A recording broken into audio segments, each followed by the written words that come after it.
Salut tout le monde, bienvenue dans cette nouvelle vidéo. Aujourd'hui, petite vidéo, non, elle risque d'être un petit peu longue. Alors, je sais pas vraiment combien de temps elle va durer, mais il y a des chances pour qu'elle soit assez longue. Voilà, je pense qu'elle durera peut-être entre 30 minutes et 1 heure. Donc, préparez-vous un petit truc à boire ou un petit truc à manger, parce qu'aujourd'hui, on va parler de NCIS. Donc, je lance mon enregistrement, on est bien. Et en gros, cette vidéo est là pour à la fois expliquer ce que j'adore énormément dans NCIS, ce que j'aime un petit peu moins. Il y a quelques petits points personnellement que je trouve moins bien. Et des présentations un peu globales des personnages principaux de la série mère et des spin-offs pour ceux qui découvriraient ou voilà, parce que globalement, il n'y aura pas forcément de spoil. Je sais qu'à des moments donnés, il y a du spoil, mais à chaque fois, je me suis mis une petite note. Donc comme ça, je préviendrai pour ceux qui ne connaissent pas trop NCS, qui découvriront un peu les spin-offs et tout ça à travers cette vidéo. Bah, comme ça, vous pourrez avancer un petit peu la vidéo et faire attention. Après, c'est pas des spoils très très graves, mais voilà. Donc la franchise NCIS, donc je sais qu'NCIS a commencé par la série Le Jag, mais moi j'ai jamais regardé Le Jag, donc je me concentre vraiment sur NCIS en lui-même. Donc on a NCIS Enquête spéciale, donc diffusée depuis 2003, et qui compte actuellement 22 saisons au moment où j'enregistre, pour environ 470 épisodes. On a NCIS Los Angeles, qui a été diffusé entre 2009 et 2023, donc je suis en train de rattraper. Voilà, je suis actuellement dans la saison 7, et qui compte 14 saisons pour environ 323 épisodes. On a ensuite NCIS Nouvelle-Orléans, qui a été diffusé entre 2014 et 2021, qui compte 7 saisons pour un total d'environ 155 épisodes. NCIS Hawaii, diffusé entre 2021 et 2024, qui a 3 saisons pour 54 épisodes. NCIS Sydney, qui est diffusé depuis 2023, donc qui a une saison de 8 épisodes, et qui en 2025, du coup cette année, aura normalement sa saison 2. On a également NCIS Origins, donc diffusé depuis 2024, donc il y a eu une saison de 10 épisodes, voilà, dont vous avez eu la vidéo bilan il n'y a pas très longtemps, et qui en plus, vous aurez mon avis à la fois de la saison 21-22 d'Enquête spéciale et de la saison 1 d'Origins dans le top et flop des séries de cette année. Et en 2025, on aura aussi la série NCIS Tony et Ziva, qui sera diffusée pour une première, peut-être unique saison, de 10 épisodes environ. Ce qui fait au tout un total d'environ un peu plus de 1000 épisodes, puisque on a eu l'épisode 1000 pendant la saison 21 d'Enquête spéciale. Donc à ce moment-là, on n'avait pas encore la saison 1 d'Origins, et on n'avait pas encore la saison 22 d'Enquête spéciale, de mémoire. Je crois que Sydney était déjà sorti. Enfin, du moins, Sydney est sorti en même temps que la saison 21, parce qu'à chaque fois, ils sortent deux séries en même temps. Et maintenant, ils font ça. Là, on a eu la saison 22 en même temps qu'Origins. On a vu la saison 21 en même temps que la saison 1 de Sydney. Enfin, bref. Ils ont un système particulier. Et je pense que la saison 2 de Sydney sera sûrement en même temps que la saison 1 de Tony et Ziva. Ça va sûrement être un délire comme ça. Enfin, je pense. On verra. Donc là, je vais vous faire un peu, pour ceux qui ne connaissent pas NCIS et qui découvrent avec cette vidéo, le synopsis de chacun des spin-offs. Alors c'est vraiment le synopsis pris sur Wikipédia. Euh, mais voilà, donc NCIS Enquête spéciale, donc la série mère, donc le synopsis, le Naval Criminal Investigation Series, donc le NCIS, est une agence fédérale américaine rattachée au corps armé de la Navy et des Marines, dont les membres sont des civils, même si on a des personnages qui parfois sont d'anciens membres de l'armée. Cette agence est chargée de faire respecter la loi en leur sein, d'enquêter indépendamment de la hiérarchie militaire et de résoudre des crimes en relation avec les forces navales américaines à partir de leur base d'opération à Washington, d'effectuer du contre-espionnage, de la lutte antiterroriste ou anti-drogue aux frontières. Le NCIS est une agence peu connue, aussi bien auprès de la population américaine réelle que dans la série, D'ailleurs, on voit que c'est Wikipédia parce que j'ai oublié d'enlever le petit 6.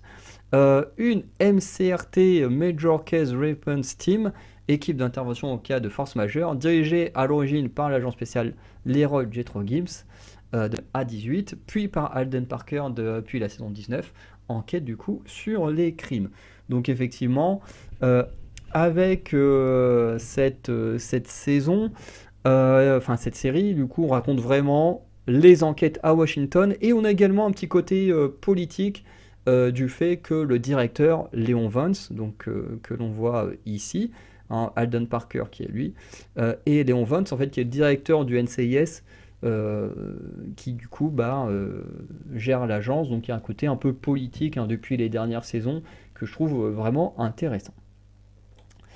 Ensuite, NCIS Los Angeles, donc voici le synopsis. L'Office des projets spéciaux, donc l'OPS, est une division du NCIS basée à Los Angeles et spécialisée dans les missions d'infiltration. Tête brûlée de l'équipe, l'agent Jake Allen change d'identité à chaque nouvelle mission au détriment de sa vie personnelle. Donc Jake Allen, bien sûr vous verrez mieux tout à l'heure leur visage, donc c'est lui. Son partenaire, l'agent Samana, est un ancien nageur de combat, un SEAL, donc qui est là.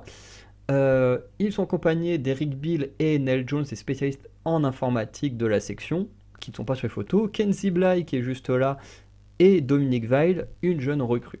La saison 2 accueille le lieutenant, qu'on voit ici, le lieutenant de la police du LAPD, Marty Dix, qui devient officier de liaison du NCIS.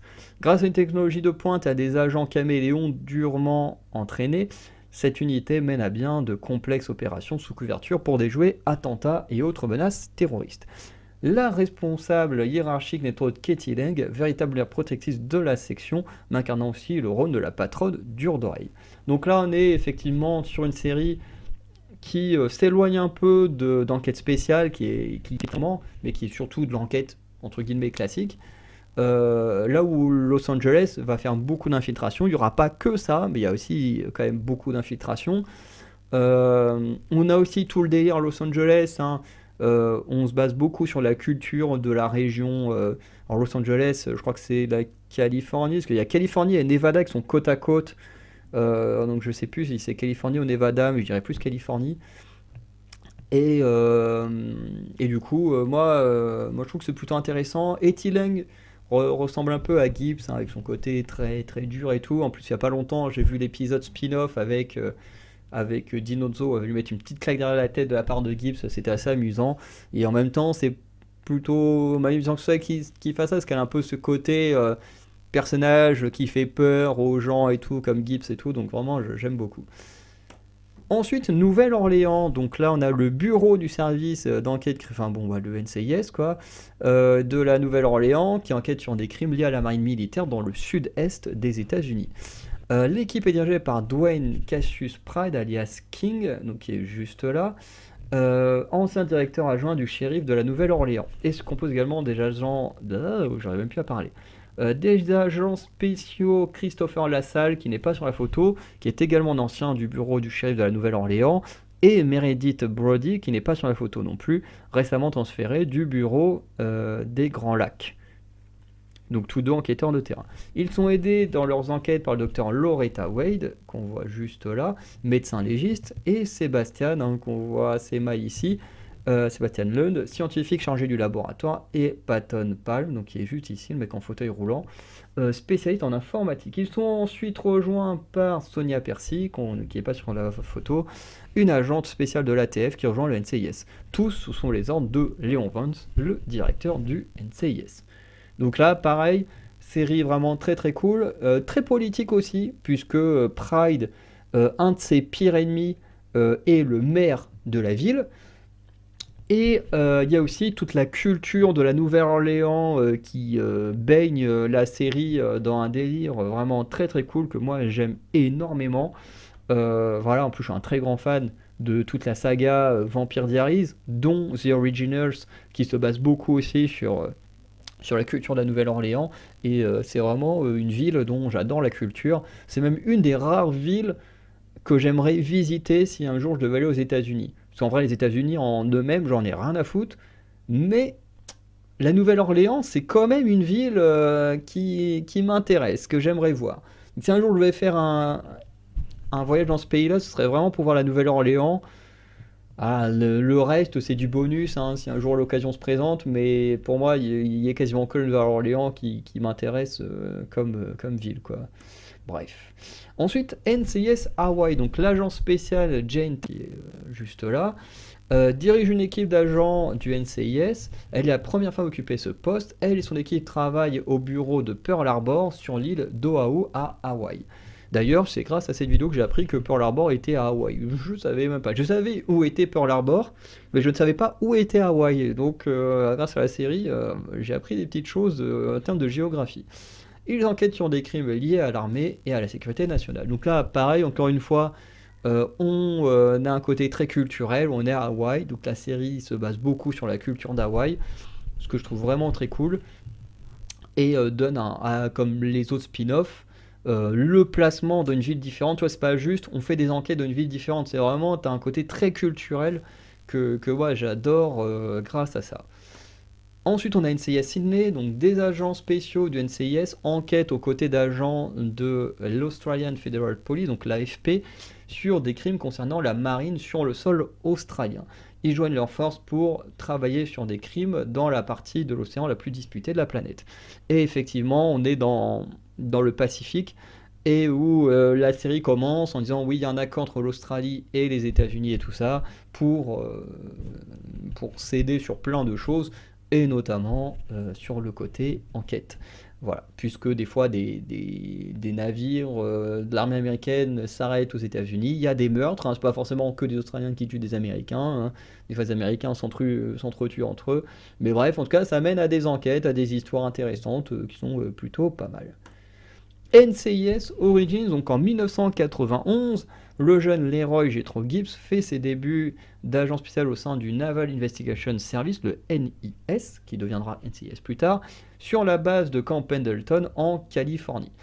Il tente de se faire une place dans l'équipe hétéroclite dirigée par Mike Franks, dont j'ai fait le bilan il n'y a pas longtemps. Voilà, donc série qui revient sur les débuts de Gibbs, où là, au lieu de changer, d'aller dans un lieu qu'on ne connaît pas, parce que Camp Pendleton, on en entend souvent parler, je crois que le premier épisode de la saison 22 se passe à Camp Pendleton, hein, je crois que c'est là-bas que Jess se trouve. Bref, c'est pas la première fois qu'on y va. Il y a également le fiction en Californie, voilà, la Californie, Nevada, voilà, je sais pas si Los Angeles est dans l'un ou l'autre, mais bon, voilà, ça reste une région qu'on connaît grâce à Los Angeles. Euh, et du coup, là, l'originalité, c'est pas forcément un changement de lieu, mais un changement d'époque. Voilà. Qui est plutôt cool. Et le dernier synopsis, alors la série n'est pas encore sortie, mais on a déjà un synopsis. Donc dans les années qui suivent leurs aventures au sein du NCIS, Tony et Ziva se retrouvent à élever leur fille Tali ensemble. Cependant, leur tranquillité est brusquement interrompue lorsque l'entreprise de sécurité de Tony devient la cible d'attaques mystérieuses. Contraints de fuir à travers l'Europe pour leur survie, ils se retrouvent face à un ennemi invisible et doivent réapprendre à se faire mutuellement confiance. Leur voyage épique les amène à découvrir des secrets enfouis et à affronter leur passé, avec pour seul espoir de pouvoir enfin vivre en paix et en sécurité. Voilà, série que j'ai hâte honnêtement de découvrir.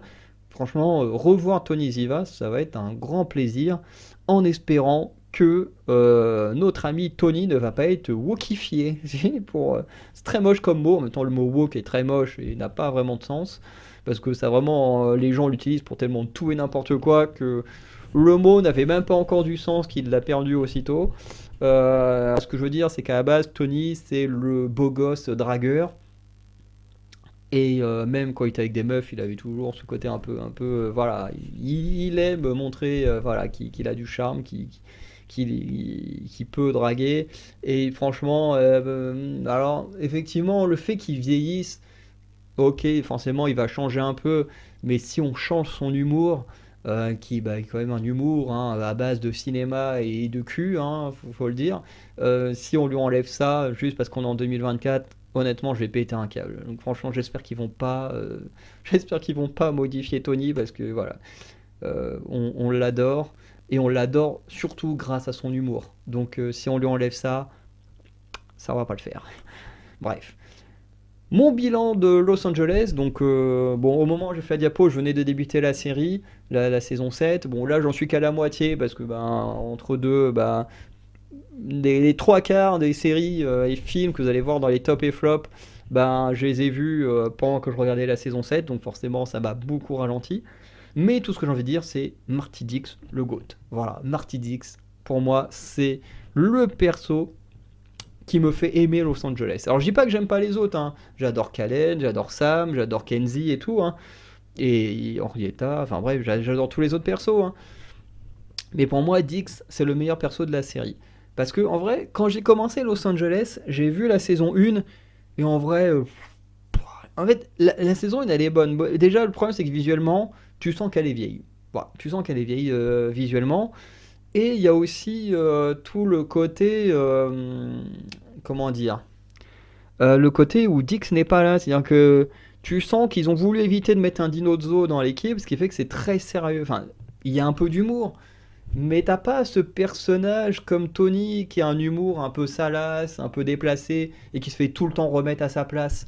Et c'est ce qu'on aime avec Tony. C'est ce perso un peu déplacé qu'on remet à sa place parce que du coup il te fait rire parce qu'il dit des conneries et puis paf, il se fait punir parce que bah, il fait de la merde.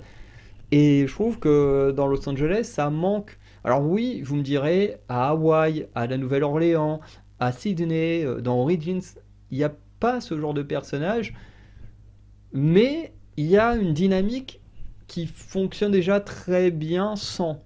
Parce que les séries sont plus récentes et sont plus agréables à regarder. Que là, la saison 1, elle est déjà vieille, elle est pas très jolie à regarder, parce que les épisodes, ben, forcément, sont pas hyper beaux. Et en plus, bah, il manque ce côté humoristique, enfin, il manque un personnage en particulier dans les autres saisons, même s'il n'y a pas ce personnage à la Tony Dinozzo, on a quand même des personnages suffisamment cool. Là, les personnages, parce que la saison 1, il y a un peu de développement autour de Kalen sur son passé et tout, qu'il essaye de retrouver, mais je sais pas comment expliquer la saison 1, j'aime pas de Los Angeles. Dans la saison 2, bon, au bout d'un moment, Marty fait son entrée dans l'histoire, et ben, en fait, à partir du moment où il est là, mais je kiffe. En fait, je kiffe. À partir du moment où il est là, je kiffe. Et en l'épisode où on a Dix et Dinozo ensemble, oh, mais alors là, le délire. Je pensais pas qu'ils avaient osé faire ça. Mais franchement, j'ai kiffé. Ah, alors là, Dix et Dinozo ensemble, les deux ont exactement le même humour, le même délire pour le cinéma. Franchement, ça me fait marrer. Et franchement, ouais, pour moi, Dix, meilleur perso de Los Angeles. Franchement, s'il l'avait pas mis, je pense que j'aurais jamais été aussi loin dans Los Angeles. Et j'aurais même pas cherché à aller jusqu'au bout. Pour moi, c'est lui qui fait vraiment. Enfin, je sais pas, je trouve qu'il apporte un truc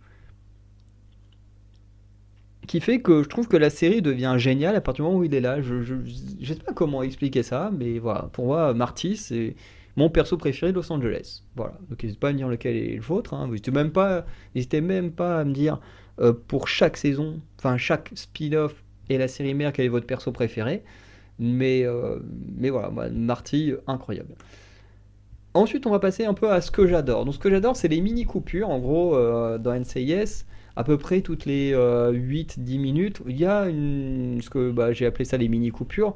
Mais en gros, ces petits moments qui vont rythmer la série. Et en général, tu comprends assez vite où t'en es dans l'épisode. Donc, c'est bien. Tu vois, t'es pas au bout d'un moment en train de regarder ta montre en mode putain, il reste combien de temps et tout. Non, t'as ces petits trucs-là qui permettent de rythmer l'épisode, de comprendre où t'en es dans l'épisode en termes de temps. Et je trouve ça trop cool. Et en plus, ça te tease un petit peu ce qui se passe juste après. Et à mon avis, ces trucs-là sont faits pour. Enfin, à mon avis, existent par rapport aux pubs à la télé. Je pense hein, qu'à la base, ça a été fait pour ça, enfin, j'imagine. Mais c'est devenu une marque de fabrique de NCIS. Notamment pour NCIS Enquête Spéciale, on a le fondu en noir et blanc, une sorte de fondu paf sur un personnage et on reprend sur un autre. Voilà, moi j'aime bien. Pareil pour NCIS Los Angeles, où il y a ce côté appareil photo. On a même le bruit, ça fait des clics, clics, clics. Puis t'as plein de petites images voilà, de ce qui vient de se passer, de ce qui va se passer, sans trop spoiler et tout. Donc forcément ça te tease un peu et franchement j'adore cette idée-là aussi. Pour Nouvelle-Orléans, donc on a cet aspect-là, donc où l'écran devient plus lumineux, enfin du moins les personnages principaux deviennent plus lumineux. Puis bon, il y a un petit son spécial, voilà. Et franchement, moi j'aime beaucoup. Pour NCS Hawaii, on a le fond qui devient bleu et les personnages principaux qui ressortent un peu plus de l'écran. Et je trouve que c'est une bonne idée. En plus, on est à Hawaï, on est sur une île remplie de mer et tout. Enfin, la mer est très importante. Donc, je trouve que l'idée est très bonne. Du côté d'NCIS, Sydney, c'est moins original, mais ils ont repris le système du fond gris, de cette coupure grise là, de NCIS Enquête spéciale. D'ailleurs, le générique aussi, ils ont plus ou moins repris la musique un peu modifiée d'NCIS Enquête spéciale. C'est vrai qu'il y a un côté où c'est un peu dommage parce que c'est pas original, tu vois, ils ont juste repris un peu le truc de la série mère. Mais en même temps, c'est déjà tellement bien dans la série mère que bon. Est-ce que c'est vraiment mauvais? Je sais pas.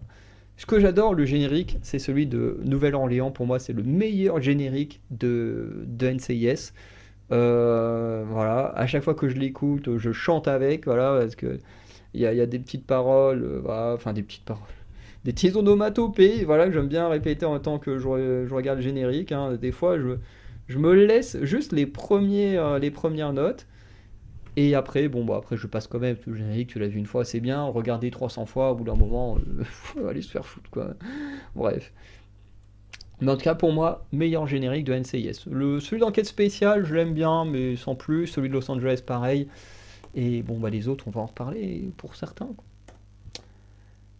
Ce que j'adore aussi, oui, c'est les épisodes personnels pour les personnages. Alors, ceux qui connaissent bien NCIS, vous reconnaîtrez l'épisode très certainement.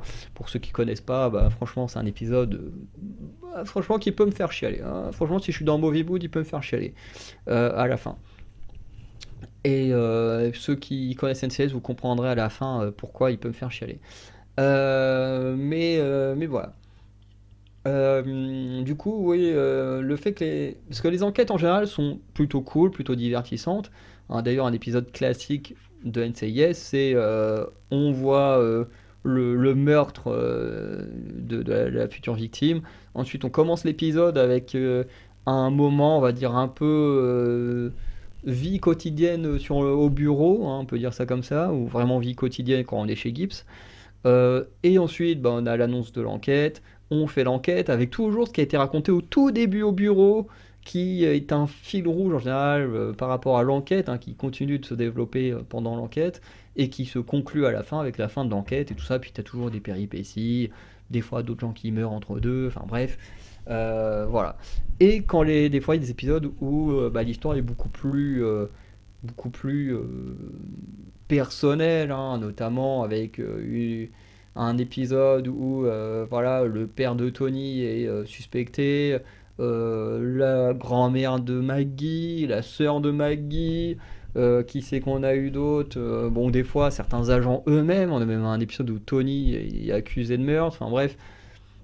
Moi j'adore ce genre d'épisode, c'est ceux que je trouve les mieux. Voilà, parce que du coup ça permet d'avoir un gros développement de personnages et d'en apprendre plus sur leur passé ou des choses comme ça. Ce que j'adore aussi, c'est qu'on a beaucoup de scènes touchantes, hein, notamment la conclusion d'épisodes précédents extrêmement touchant.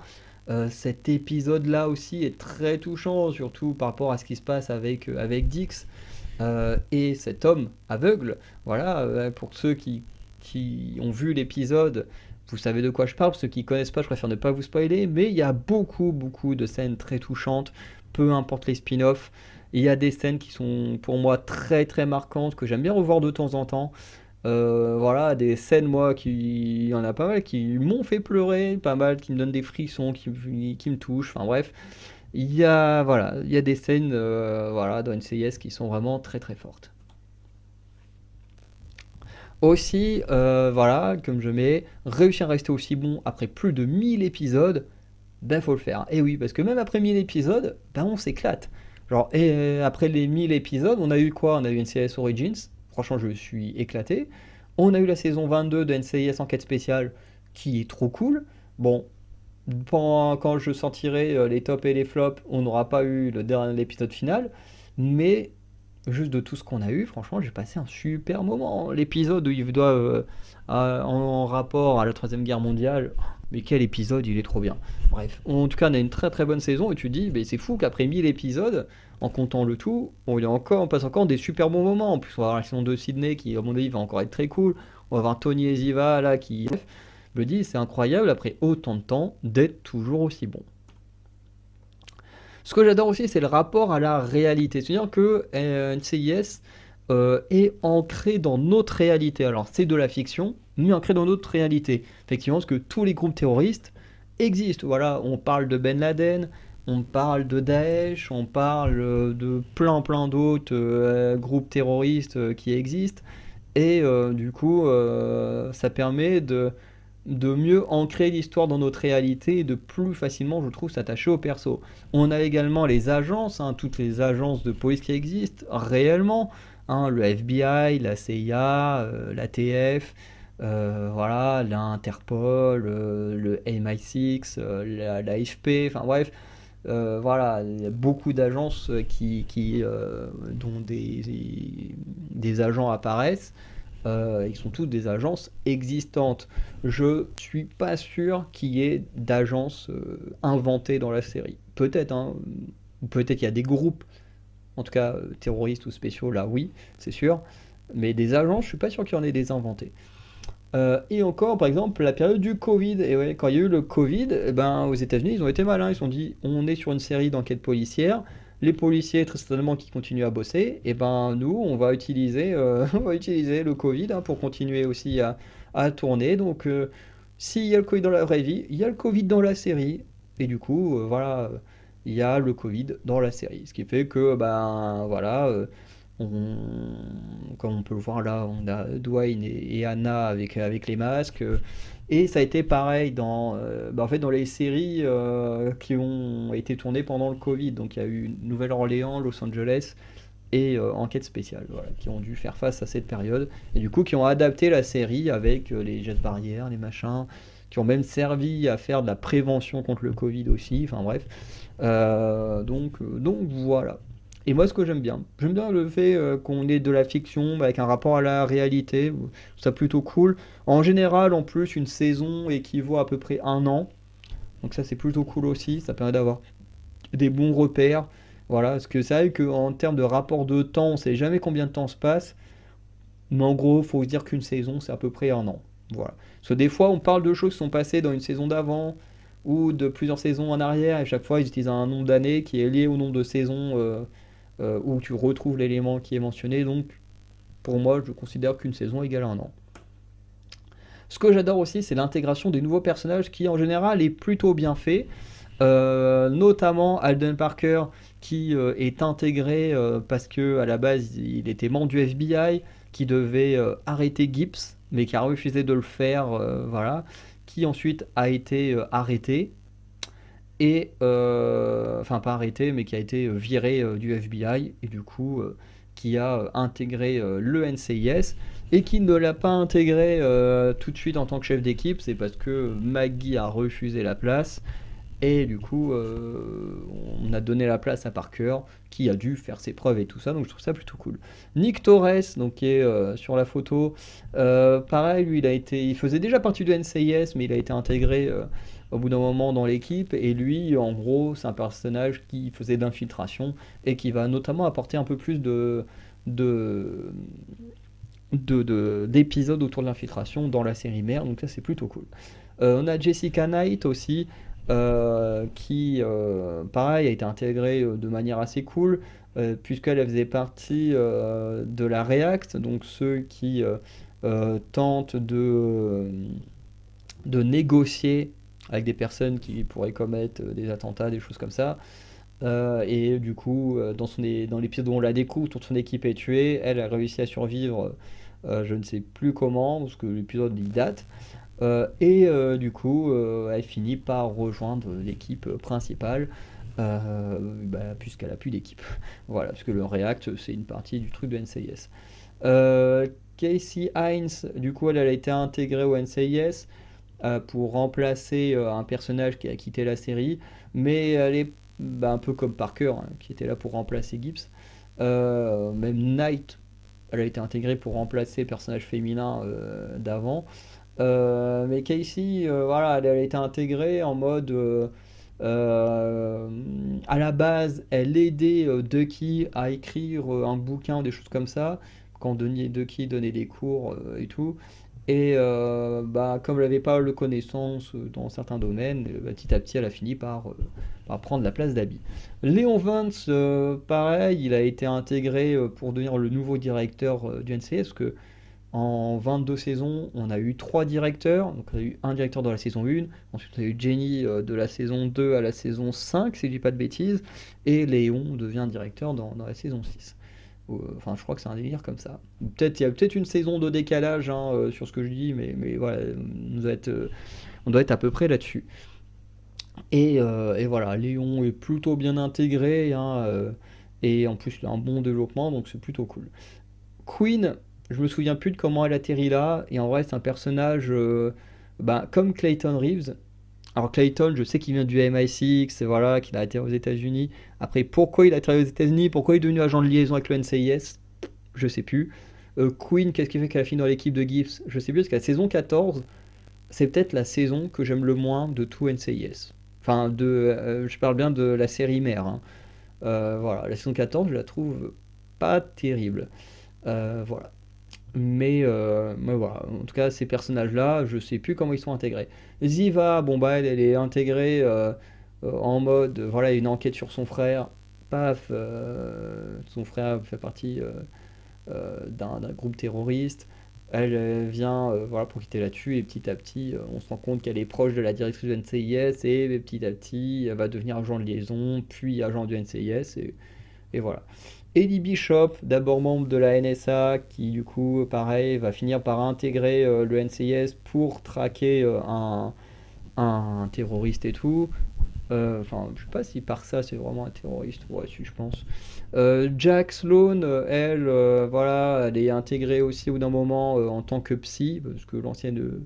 Je sais même pas ce que devient l'ancienne psy, mais bon, en tout cas, voilà, elle revient un peu en tant que psychologue du NCIS, et je trouve que ça apporte un petit truc nouveau et plutôt sympa. Et Jenny Shepard, donc, qui, elle, du coup, est la directrice pendant 3 4 saisons, enfin, même 4 à 5 saisons, même plus. Voilà, qui a intégré, ancienne équipière de Gibbs pour certaines missions, et qui là arrive en tant que directrice, et c'est plutôt sympa. Pour Los Angeles, pareil, Marty Dix est d'abord un personnage qu'on rencontre pendant une mission d'infiltration et qui petit à petit va devenir agent de liaison entre le NCS et la police, donc c'est plutôt cool. En ce qui concerne le personnage de Fatima Namazi, Devin Roundtree, Ola Skillbreed, Harley, Hiko, Chey Mosley, tout cela je les ai pas encore vus, tout simplement parce que bah, les saisons avec lesquelles ils apparaissent, c'est bah, après la saison 7, donc bah, pour l'instant eux je les connais pas. Owen Granger, lui, a été plutôt bien intégré, hein, directeur adjoint du NCIS, qui vient faire son travail voilà, à Los Angeles, supervise un peu les choses et tout, c'était plutôt cool, son personnage est très bon. Pareil, paix à son âme, hein, parce que on a appris. Enfin, en fait, en préparant cette vidéo, j'ai appris que l'acteur qui joue Granger est mort, et que du coup, bah, c'est pour ça qu'il a été remplacé. Et en fait, je ne savais pas, avant de commencer la série, que l'acteur était décédé. Ça m'a fait un truc quand même, hein, parce que j'aime bien Granger. Et ouais. Nell Jones, bon, elle, c'est peut-être la seule qui a intégré un peu en mode. Tu sais, vraiment, elle est. Parce que je crois qu'elle arrive de saison 2, et vraiment, elle arrive comme ça, en équipe avec Bill, et tu sais pas vraiment d'où elle sort, pourquoi elle est là, et ouais, c'est peut-être la seule qui est pas hyper bien intégrée, mais le perso est tellement cool que finalement on finit par l'oublier. À la Nouvelle-Orléans, on a Sonia Percy, comme on l'a dit dans le synopsis, qui est une ancienne membre de l'ATF qui va finir par rejoindre le NCIS après avoir fait quelques enquêtes conjointes. Tammy Gregorio, c'est un peu la même chose. Elle aussi, elle a fait quelques enquêtes conjointes, sauf qu'elle a été au FBI. Et elle va finir par rejoindre le NCIS, voilà. Anna Coury, donc elle va prendre la place de Pride à la tête de l'équipe de la Nouvelle-Orléans, quand Pride, lui, va être promu en tant que superviseur. Voilà. Et du coup, Anna est une ancienne agent bah, du NCIS, hein, qui va juste être mise à la tête de l'équipe. Et Quentin Carter, lui, du coup, va être intégré dans l'équipe, donc agent du NCIS, qui est tellement arrogant qu'il n'arrive pas à rester très longtemps dans une équipe, et du coup, qui au bout d'un moment est envoyé à la Nouvelle-Orléans. Voilà. Ensuite, à NCS Hawaii, on a l'intégration de Sam Hanna, donc Sam Hanna de Los Angeles. Mais ce qui est intéressant avec Sam Hanna, c'est qu'il est là pour une mission très particulière, une mission top secrète. Du coup, il peut en parler à personne. Et du coup, il est là à Pearl Harbor, il enquête sur les trucs, il peut rien dire, ce qui fait qu'il a un peu un côté où bah, il est là, il aide les autres quand il peut, mais en même temps, il est sur son enquête perso. Et je trouve que c'est assez cool. Voilà, on n'est pas juste en mode bon, bah, on fait la même agence, donc on est copains et machin. Non, il y a vraiment un moment, voilà, on installe vraiment les choses intelligemment. Tout ça, plutôt bien. Ensuite, ce que j'adore, c'est les méchants à long terme. Donc là, je vais pas dire sur tous les méchants parce que j'ai mis des gros méchants, mais il y en a, honnêtement, je les ai pas forcément tous retenus. Mais voilà, on a quand même quelques méchants sur le long terme. Et moi, je trouve ça cool. Tu vois, c'est pas juste on enquête, hop, le machin il est arrêté et puis on arrête là. Non, il y a des méchants qui reviennent ou dont les enquêtes où il faut plusieurs épisodes pour les choper. Et je trouve ça plutôt cool. Donc on retrouve notamment Ari Aswari qui est peut-être le plus grand méchant d'NCIS. Pourtant, le gars, après la saison 3 tu ne le revois jamais. Mais il a un impact incroyable sur la série. Et tellement de gens qui vont mourir à cause de l'impact qu'il a. C'est un truc de fou. Ensuite, Train Court, agent de la CIA, hein, voilà, qui est une ordure. La Grenouille, qui est un ancien trafiquant. Harper Deering, je sais plus vraiment ce qu'il est à la base, mais je crois qu'il veut venger sa famille, un truc comme ça, et il va aller très très loin. On a Paloma Reynosa et Alejandro Rivera, voilà, qui font partie du cartel Reynosa, donc un cartel au Mexique. On a Daniel Budd qui était à la tête du. Merde, comment elle s'appelle? Une sorte de secte où le mec en fait il sert des enfants pour tuer des gens, enfin pour faire des attentats et tout. Merde, comment il s'appelle? Oh, je sais plus le nom de leur truc. On a Benham Parsa, hein, qui est quand même, c'est à cause de lui que la femme de Maggie va finir en fauteuil roulant, enfin bref. Voilà, ou encore Sergei Michnev, voilà, qui, pareil, est un personnage qui va, avec ses actions, causer quand même une grosse dépression au personnage de Fornell. Côté NCS Los Angeles, parmi les méchants qui durent longtemps, on a les Comescu, voilà, qui sont liés au passé de Calen. On a Marcel Janvier, qu'on voit avec le polo rouge, voilà, qu'on a revu à plusieurs reprises. Pareil, qui revient à plusieurs reprises. Ou encore Mathias Dreger, voilà, plusieurs personnages. Alors, bien sûr, j'ai pris que ceux-là, parce que ceux-là sont ceux qui apparaissent avant la saison 7. Donc voilà, si ça se trouve, il y a d'autres méchants de leur calibre plus tard, mais en tout cas, moi, je ne les ai pas encore vus. Ensuite, du côté de Nouvelle-Orléans, on a Sacha Broussard, que l'on voit sur la photo, qui en plus est très coriace, parce que, en fait, c'est l'ex de Pride, mais qui est aussi, voilà, une petite raclure, bah, très, très intéressante. John Rousseau, je me demande si c'est pas l'agent qui fricotait avec. Oh, j'ai oublié le nom. De l'équipe de Pride, et puis finalement on s'est rendu compte que c'était un traître. Je me demande si c'est pas lui. On a Javier Garcia, dont je vois à peu près qui c'est, mais je me souviens plus non plus d'où il débute lui. Et Douglas Hamilton, qui est le maire de la ville. Voilà.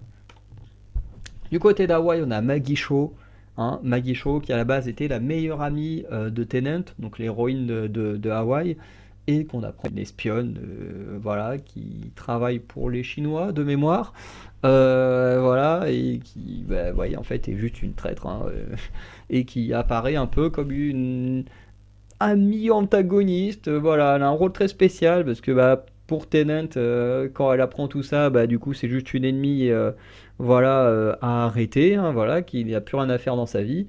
Mais en même temps, Maggie a toujours beaucoup d'affection, elle, pour Tennant. Enfin, c'est une relation assez toxique, hein, faut le dire. Les hicks. Qu'est-ce qui ne va pas? Déjà, le générique de Origins et Hawaii. Alors, celui d'Origins, il n'est pas si mauvais, mais en vrai, il n'est pas si ouf que ça non plus. Celui d'Hawaii, c'est vraiment le pire générique de tout NCIS. C'est vraiment le générique, c'est la caméra, elle commence un peu avant là dans l'eau, elle se relève comme ça vers l'île, le logo NCIS Hawaii apparaît, et puis bah voilà, en fait, c'est ça le générique. Ouais, c'est vraiment nul. Donc j'espère qu'au moins la série Tony Ziva aura un beau générique. Les poses en fondu en noir de Origins. Voilà, j'ai parlé de tous les fondus toutes les pauses en fondu des autres séries spin-off et la série mère. Alors pour Origins, c'est juste un fondu en noir. Et en vrai, c'est nul parce que plein de séries le font déjà, le fondu en noir. Donc bah, là, on perd l'originalité de toutes les autres façons de faire. Et je trouve ça dommage. Donc, pareil pour Tony Diva, j'espère qu'ils vont rattraper ça. Les hicks, attention au spoil, la fin de Nouvelle-Orléans. Donc si vous n'avez pas vu la série et que vous comptez la regarder, avancez, hein, vous savez, vous allez sur la petite barre en bas de la vidéo, et dès que vous voyez plus la photo actuelle, et que vous voyez la suivante, donc celle-ci, continuez d'avancer. Parce que sur ces deux-là, je vais spoiler la fin des deux séries. Donc tant que vous n'avez pas cette photo-là, que vous voulez pas être spoilé de la fin d'Hawaï et de la fin de Nouvelle-Orléans, bah, je vous conseille tout simplement voilà, de cliquer juste que vous voyez cette photo-là. Et sinon, bah, pour les autres, on peut en discuter. Voilà, donc je vous laisse 5 secondes.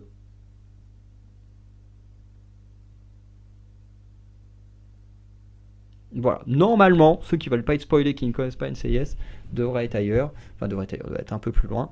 Voilà. Donc, mon problème, c'est que la série et l'univers NCIS est très très cool, mais la fin des saisons, fin des séries, est à chier. Alors, pas que l'épisode final est à chier, mais vraiment la fin est à chier. Voilà. Par exemple, la saison la fin de Nouvelle-Orléans, globalement, ça se termine. On a toujours le conflit entre Pride et Sacha Broussard.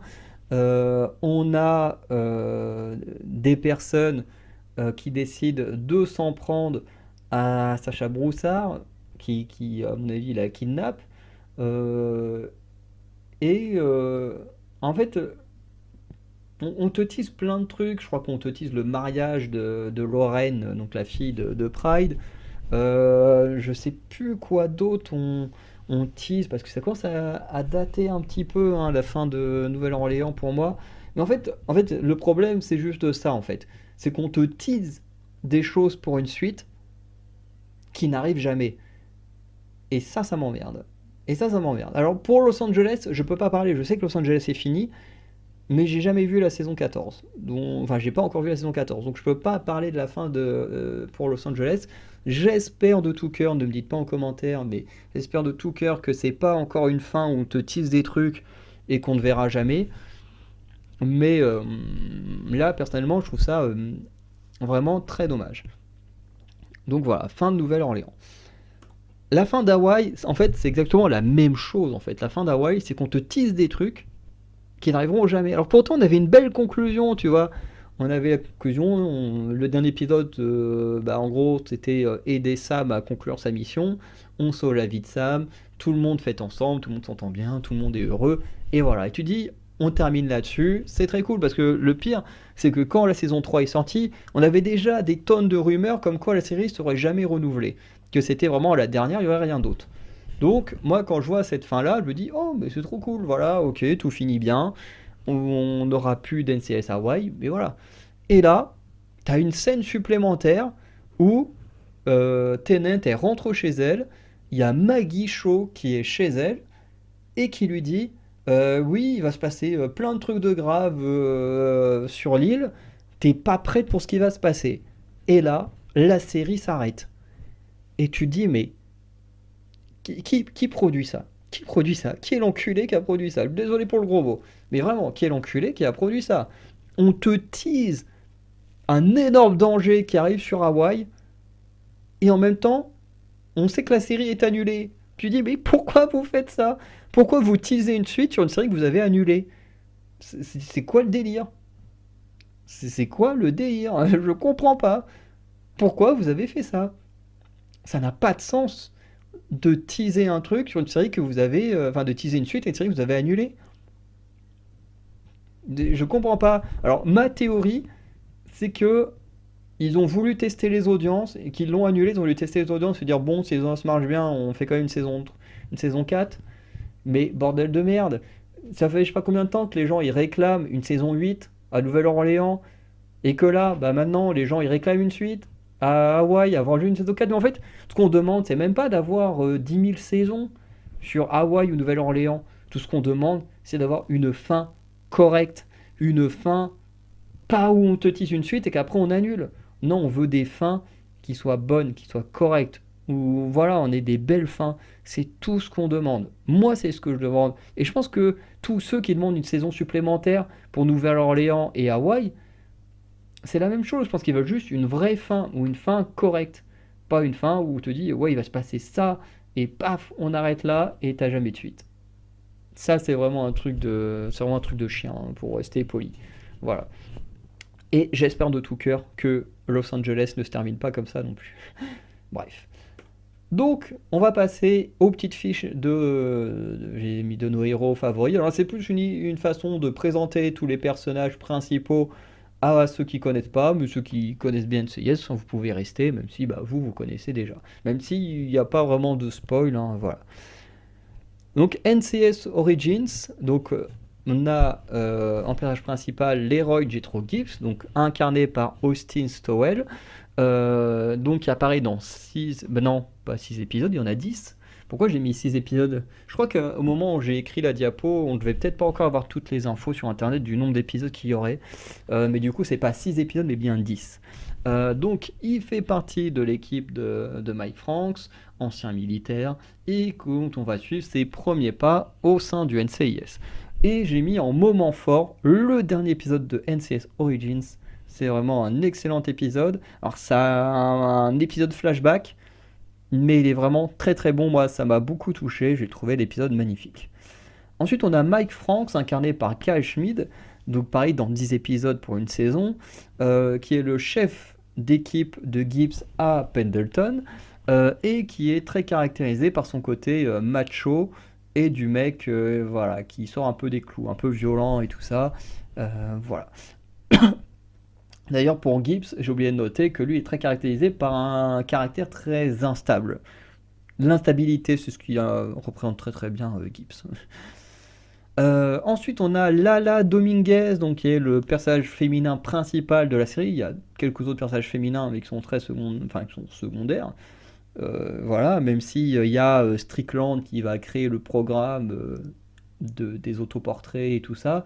Même si c'est très important, ça reste un personnage secondaire. Donc ici, on parlera que de Dominguez, incarné par Marielle Molino dans 10 épisodes pour une saison, et qui fait partie de l'équipe de Mike Franks, et qui se caractérise par un côté très rebelle.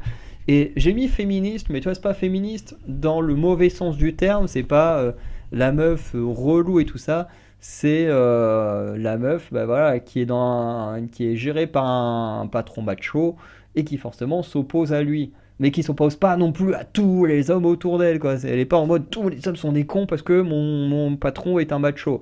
Non, c'est juste une femme qui veut plus de droits, plus d'importance. D'ailleurs, une question qui revient beaucoup autour de Dominguez, c'est la question de la promotion. Cette question de, bah voilà, t'es une femme et il y a plus de chances que le bleu qui vient d'arriver ait une promotion avant toi, juste parce que lui c'est un homme. Donc il y a plein de petits trucs comme ça qui tournent autour. Mais tu vois, c'est vraiment les trucs sociétals dans lesquels on parle aujourd'hui. Cette question du salaire, de la promotion, des choses comme ça, qui effectivement, les hommes ont plus de chances d'avoir que les femmes. C'est triste à dire, mais malheureusement c'est la réalité j'allais dire de notre époque, mais en fait c'est pas que notre époque, c'est depuis longtemps. Et le dernier personnage principal d'Origins, c'est Benjamin Randy Randolph, incarné par Caleb Martin Foote, pareil dans 10 épisodes pour une saison, qui fait partie également de l'équipe de Mike Franks, et qui se caractérise par une fraîcheur et une bonne humeur.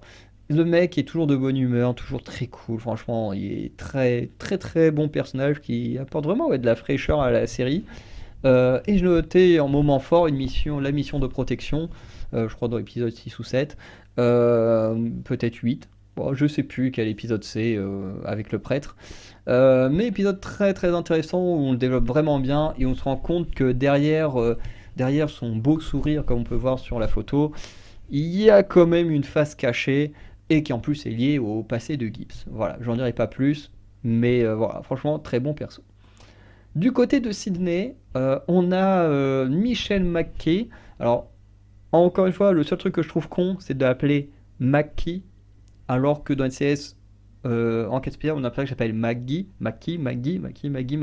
voilà, au bout d'un moment, voilà, on s'y perd pas parce que l'un est un homme, l'autre est une femme, mais je trouve que c'est con quand tu peux avoir t'as des millions de familles et t'en mets deux qui sont quasiment identiques, je trouve que c'est un peu dommage, mais bon. Michelle McKee, donc incarnée par Olivia Swan, dans 8 épisodes pour une saison, avec une saison 2 qui sort bientôt, qui est du coup chef de l'équipe du NCIS Sydney, et qui elle à la base est vraiment un agent du NCIS, voilà, contrairement à d'autres personnages qui eux font partie de l'AFP. Elle se caractérise comme beaucoup de personnages de NCIS par des comportements très rebelles, et son moment fort c'est avec l'ancien soldat. Du coup, elle va elle-même raconter son histoire et tout, qui est vraiment très touchante. Voilà, parce qu'un peu comme Gibbs, c'est une ancienne marine, ou Holman, enfin bref. Ensuite, on a Jim G.D. Dempsey, incarné par Todd Lazance. Donc Todd Lazance, en plus, je le connaissais déjà d'avant grâce à Vampire Diaries, où là-bas, il jouait un méchant dans la saison 7. Et là, il joue du coup l'un des héros, donc c'est très cool. Donc pareil, dans 8 épisodes pour une saison, bientôt dans quelques épisodes en plus pour la saison 2. Il est second dans l'équipe du NCIS et chef d'équipe de l'AFP. Donc en gros, lui était chef d'équipe de l'AFP. Il s'est retrouvé dans une enquête avec Mackie alors qu'ils n'en avaient pas l'autorisation. Mais leur succès va mener à créer cette équipe conjointe, mi-NCIS, mi-AFP, à Sydney. Voilà. Et voilà. Donc lui aussi se caractérise par une très forte indiscipline. Et on a un moment fort, fin de la saison. Voilà. J'en dirai pas plus sur ce qui se passe à la toute fin de la saison. Mais ouais, c'est quand même assez intense pour son personnage et franchement j'ai adoré. Ensuite on a Deshaun Jackson dans 8 épisodes pour une saison. Pareil, bientôt pour plus d'épisodes dans la saison 2. Et du coup qui est membre du NCIS à la base, donc qui est un peu le bras droit de Mackie. Voilà. Et lui, il se caractérise par un côté un peu bon enfant et son lien avec Cooper. En fait, il a un côté un peu comme Tony ou Dix, mais plus avec un humour d'aujourd'hui, tu vois. Il est moins dragueur, moins truc, mais tu sens qu'il y a quand même un truc, voilà, bon, il drague clairement Cooper, mais tu vois, il a pas le côté un peu plus, je sais pas comment dire, là où à l'époque on pouvait parler un peu plus ouvertement, un peu plus graveleux, là aujourd'hui on doit toujours prendre des pinces, des trucs, et du coup son personnage, voilà, il est un peu dragueur, mais le dragueur de 2024, quoi. Voilà. Et, ça n'empêche pas d'être un très bon perso, hein. Franchement moi j'aime beaucoup, hein, mais voilà. Donc hop. Ensuite on a Avi Cooper, incarné par Tuli Narkle, dans 8 épisodes, bientôt plus pour la saison 2. Elle qui du coup est membre de la FP, donc bras droit de Dempsey, et du coup qui va faire partie de l'association avec le NCIS. Elle se caractérise par un fort caractère et son lien avec Jackson. Son moment fort, c'est quand elle se retrouve avec le gang de drogués, puisqu'en gros, elle a eu une relation avec un drogué, sauf que à un moment donné, ce groupe et il y a une enquête et du coup elle doit retourner auprès de cet homme. Voilà, et l'épisode en vrai est plutôt sympa, franchement j'ai bien aimé. Ensuite on a Bluebird Gleason, incarné par Mavourney Hazel, donc qui est dans 8 épisodes pour une saison, bientôt 2. Voilà, donc scientifique pour l'AFP et qui fera partie de la collab avec le NCIS. Et qui se caractérise par une grande timidité. Voilà, toujours très timide, des fois elle n'ose pas trop parler, machin. Et j'ai hâte qu'elle ait son petit moment à elle, parce que du coup, on la voit pas énormément non plus, mais voilà, un personnage qui peut être très intéressant. Donc vivement la saison 2. Ensuite, on a Roy Penrose, incarné par William McInnes, dans 8 épisodes pour une saison, bientôt un peu plus pour la saison 2. Médecin légiste pour l'AFP, puis pour l'association avec le NCIS. Lui qui se caractérise par du mauvais caractère, toujours en train de se plaindre, de tout critiquer et tout, c'est vraiment le vieux bougon, c'est assez sympa. Et son moment fort, lui, c'est vraiment la prise d'otage. Il y a un épisode prise d'otage dans un truc canin, là, une sorte de café canin. Et l'épisode est vraiment cool, il est vraiment au centre du truc parce que il est sans le vouloir en plein milieu de la prise d'otage. Et l'épisode est vraiment cool. On passe maintenant à Hawaï. Et pour ceux qui ne regardent pas, qui ne connaissent pas NCS, qui découvrent avec cette vidéo, franchement, n'hésitez pas à aller checker. Mais surtout pour ceux qui connaissent, sans spoiler, n'hésitez pas à me dire en commentaire quels sont vos moments forts avec ces personnages-là. Ceux que vous aimez le plus, pour qui vous avez eu des moments forts. Parce que moi, personnellement, j'ai mis que ceux pour qui j'ai retenu des moments forts. Alors, bien sûr, à chaque fois, il n'y en a pas qu'un, j'en ai mis qu'un, voilà. Mais à chaque fois, quand il y en a où je mets pas de moments forts, ça veut pas dire que je les aime pas, hein, vous inquiétez pas. C'est juste que j'ai pas eu de moment où ça m'a marqué énormément au point des fois de juste remater le passage en question. Voilà. Ou l'épisode en question. Bref. Mais dites-moi en commentaire, vous, parce que comme ça, s'il y a des personnages où moi j'en ai pas mis, voilà, parce que ça peut me rappeler des souvenirs, c'est très bien. Donc Jane Tennant d'Hawaï pour débuter Hawaï, donc incarnée par Vanessa Lachey, donc qui est dans 3 saisons plus spin-off. Elle apparaît dans quelques épisodes d'enquête spéciale et je me demande si elle n'est pas dans un épisode de Los Angeles, puisque à un moment donné il y a eu une enquête, je crois que je sais plus comment il s'appelle le mec. Mais en gros, tu as un ancien haut placé lié au NCIS qui décède avec des secrets qui commencent un peu à se disperser et tout. Et du coup, l'enquête commence à Washington. Elle va se déplacer à Hawaï pour ensuite aller à Los Angeles. Et de mémoire, du coup, Tennant va à Los Angeles. Voilà. À Washington, on l'a déjà vu plusieurs fois. Et je crois qu'elle a aussi été une fois à Los Angeles dans le dernier épisode de ce crossover entre les trois séries qui étaient encore les 3 seules en action, enfin en diffusion à l'époque. Bref. Donc voilà. Donc c'est vrai que quand il commence à y avoir plusieurs saisons, je parle plus en épisode parce que sur les sites où j'ai pris les infos, il n'y a plus d'épisodes. Donc elle est responsable de NCIS de Hawaï, donc de Pearl Harbor. Elle se caractérise par un fort caractère et par son côté mère de famille, même mère solitaire. Voilà, même si elle s'entend bien avec le père de ses enfants, elle vit quand même toute seule avec ses gosses. Voilà, qui ont quand même une sorte de garde partagée. Donc voilà, le père est vraiment pas un mauvais bougre, hein, c'est juste que voilà, ils sont plus ensemble. Bref, moment fort, j'ai mis la chute de l'hélico. Donc voilà, à un moment donné, oui. Je sais plus pourquoi elle est dans un hélico, je me demande si c'est pas pour un transfert de prisonnier ou une connerie du genre, je sais plus. Et l'hélico va se cracher pendant une attaque et elle va devoir survivre avec un flic et tout. Enfin bref, l'épisode est vraiment sympa, moi, je trouve que c'est un bon épisode. Voilà, c'est le moment qui m'est venu. Je pense que si je remate Hawaï, il y aura plein d'autres moments avec elle qui me reviendront. Mais là, sur le coup, j'ai pensé à celui-là. Parce qu'il y a des épisodes où, quand elle est avec Torres, c'est vraiment des moments sympas aussi. Ensuite, on a Kai Holman, joué par Alex Tarrant, qui est dans les 3 saisons, qui est un ancien marine qui a rejoint le NCIS. D'ailleurs, dans le premier épisode de la saison 1, on le voit intégrer l'équipe, où il vient tout juste de la rejoindre il y a peu de temps. En tout cas, c'est vraiment le bleu de l'équipe, quoi. Voilà, donc c'est qui caractérise par à la fois une indiscipline et un peu l'humour de la série. Il y a un peu ce côté où, voilà, c'est le bleu, il se fait un peu bizuter par moment, surtout par... alors oui, il y a des personnages qui s'appellent Boom Boom. Alors c'est un surnom, je doute que ça doit pas être le vrai nom du personnage. Mais bon, qui est un gars qui est lié dans les explosifs et tout ça. Et ensuite, il y a une fille qui, je crois, s'appelle Bam Bam, vraiment pour faire la blague et tout. Voilà, et qui arrête pas de le bizuter à mort dès qu'il est là. Et franchement, moi, dès que je les vois, j'adore, hein, parce que je sais qu'ils vont faire la misère à Kai, et en vrai, c'est très drôle. Et le moment fort, c'est quand il doit faire une enquête contre son ami d'enfance, donc en plus enquête qui est sur plusieurs épisodes et tout, de mémoire.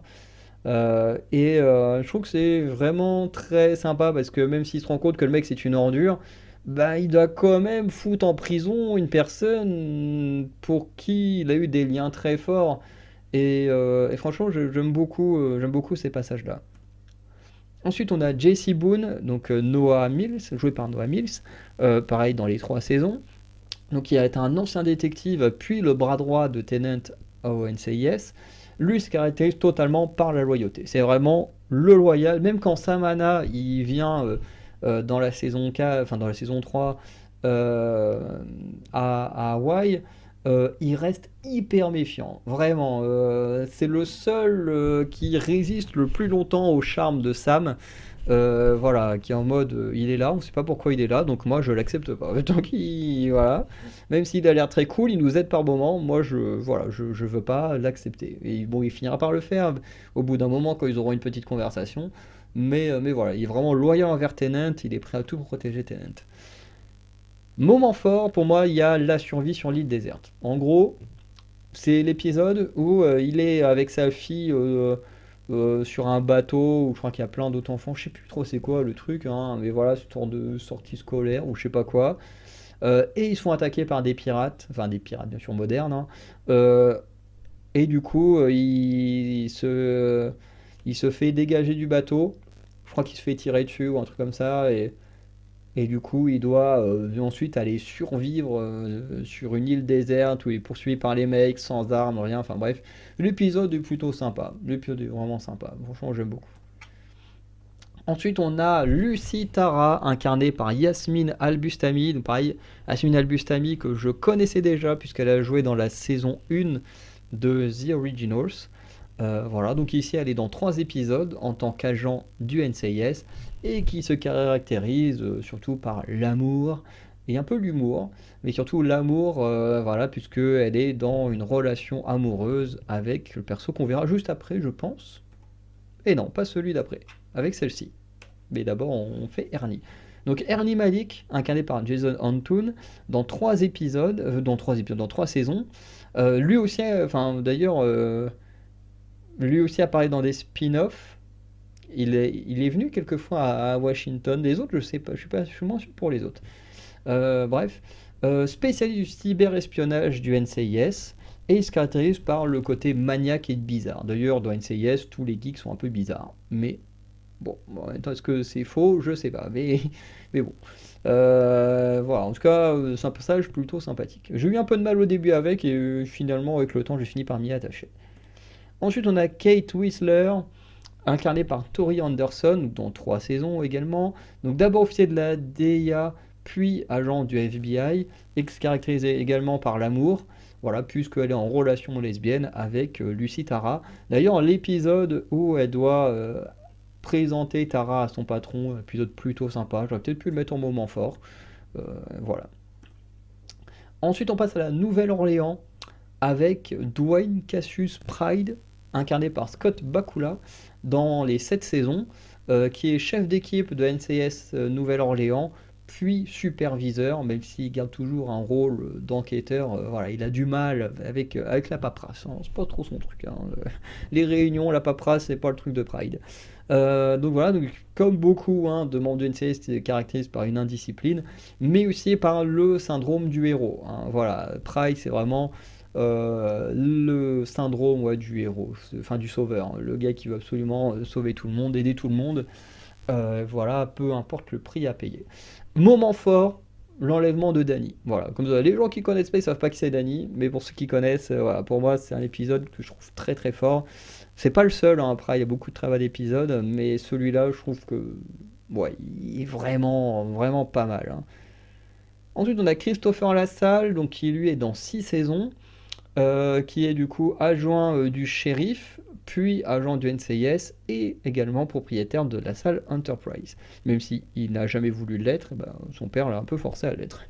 Il se caractérise également par un peu un syndrome du sauveur, peut-être moins puissant que Pride, mais il a quand même un peu ce truc-là qui va quand même le mettre dans certaines embrouilles. Moment fort, ceux avec son frère. Voilà, il a un frère qui est bah, du coup qui est handicapé, je sais plus c'est quoi son handicap.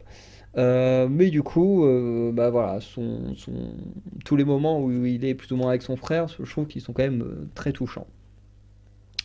Ensuite, on a Meredith Brody, incarnée par Zoé McLellan, donc qui est dans 2 saisons, du coup, agent de NCIS. Alors sachez, pour ceux qui ne connaissent pas NCIS, que lorsque les personnages font pas les séries complètes, donc ils ont fait comme là 2 saisons au lieu de 7, ça n'est pas forcément parce que le personnage est mort.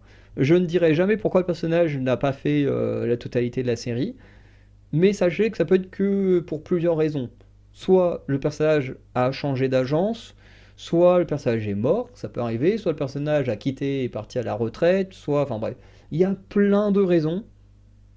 Et en fait, c'est ce que j'aime bien, c'est que c'est pas hop, le personnage il meurt, hop, on l'enlève, et enfin parce que des fois les personnages, les acteurs veulent changer de choses, de machin, ou des fois il y a des problèmes avec d'autres acteurs, enfin ça dépend des tournages. Dans NCIS, je sais pas, mais je sais que dans Community, qui est ma sitcom préférée, il y a Donald Glover qui avait fini par quitter la série parce qu'il en avait marre de subir du racisme de la part d'un de ses collègues, donc qui est l'acteur qui joue Pierce Thorne, j'ai oublié son nom à lui, Chevy Chase. Voilà. Donc voilà, les tournages, même si à l'écran les gens ont l'air de tout très bien s'entendre, ben la réalité derrière est pas toujours la même. Par exemple, Titanic, c'est peut-être l'un des films romantiques les plus aimés au monde, et pourtant DiCaprio et Kate Winslet ne se supportaient pas. Et pourtant, ils ont réussi à créer l'une des plus belles histoires d'amour, hein. C'est quand même un truc de fou. Mais voilà. Mais en tout cas, il y a des raisons qui font que plein d'acteurs ou d'actrices quittent des séries. Souvent, certaines séries ont tendance à tuer les personnages, hein. C'est le cas de Grey's Anatomy, hein, qui tue pas mal de personnages quand les acteurs quittent la série, ou quand ils sont virés, hein. Ça, c'est pas mal arrivé à Grey's Anatomy. Mais en tout cas, dans le cas d'NCIS, euh, les personnages ne sont pas toujours tués. Soit ils sont tués, soit ils vont à la retraite, soit ils vont faire autre chose, enfin bref. Voilà, donc c'est plutôt intéressant. Et elle se caractérise par le taquinage avec la salle. Voilà, il y avait un peu une relation complice, vraiment très cool, que j'aimais beaucoup entre les deux. Et voilà. Ensuite, Loretta Wade, donc incarnée par CCH Powder, qui elle est dans les 7 saisons, qui est médecin légiste pour le NCIS et qui se caractérise par l'amour maternel. Voilà, elle va adopter 2 gosses et je trouve qu'elle se caractérise beaucoup par ça, par le côté vraiment maternante. Enfin, d'ailleurs, même Sébastien, elle l'a adopté, donc ça en fait 3. Elle a plus ou moins adopté. Parce que bon, Sébastien, on verra sa mère, hein, mais voilà, elle a le côté vraiment, c'est vraiment la maman du groupe, quoi. Ensuite, Sébastien Lund, non incarné par Rob Kirkovich, qui est dans les 7 saisons, donc qui est expert scientifique pour le NCIS, se caractérise par l'évolution professionnelle, et son moment fort, c'est quand il doit leader une équipe à son évaluation, puisqu'en gros, à la base, il est expert scientifique, mais il veut devenir agent de terrain. Et du coup, il passe des tests pour devenir agent de terrain, tout ça. Et il y a notamment un épisode où il est évalué dans une équipe avec des gens qu'il ne connaît pas. Et il doit se débrouiller pour être un bon leader d'équipe. Et l'épisode est vraiment sympa. Ensuite, on a Patton Plum. Attends, c'est Payne ou Plum? Bon.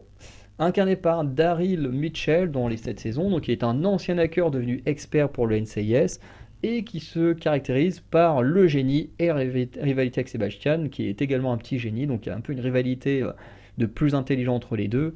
Donc voilà, qui est plutôt sympa. Par contre, je sais qu'à un moment donné, il raconte l'histoire de comment il a fini en fauteuil roulant, mais je m'en souviens plus. En tout cas, ça l'a pas empêché de rester un génie. Sonia Percy, incarnée par Shalita Grant, donc elle est dans 4 saisons sur 7. D'abord agent de l'ATF avec qui elle fera quelques enquêtes communes avec le NCS, avant de devenir agent du NCS, puis agent du FBI. Donc, comme vous voyez, il n'y a pas de mort, forcément. Et elle se caractérise par la couverture, puisque là-bas c'était son type de mission qu'elle faisait au sein de l'ATF, elle faisait des missions sous couverture pour stopper des trafics de drogue. Donc voilà.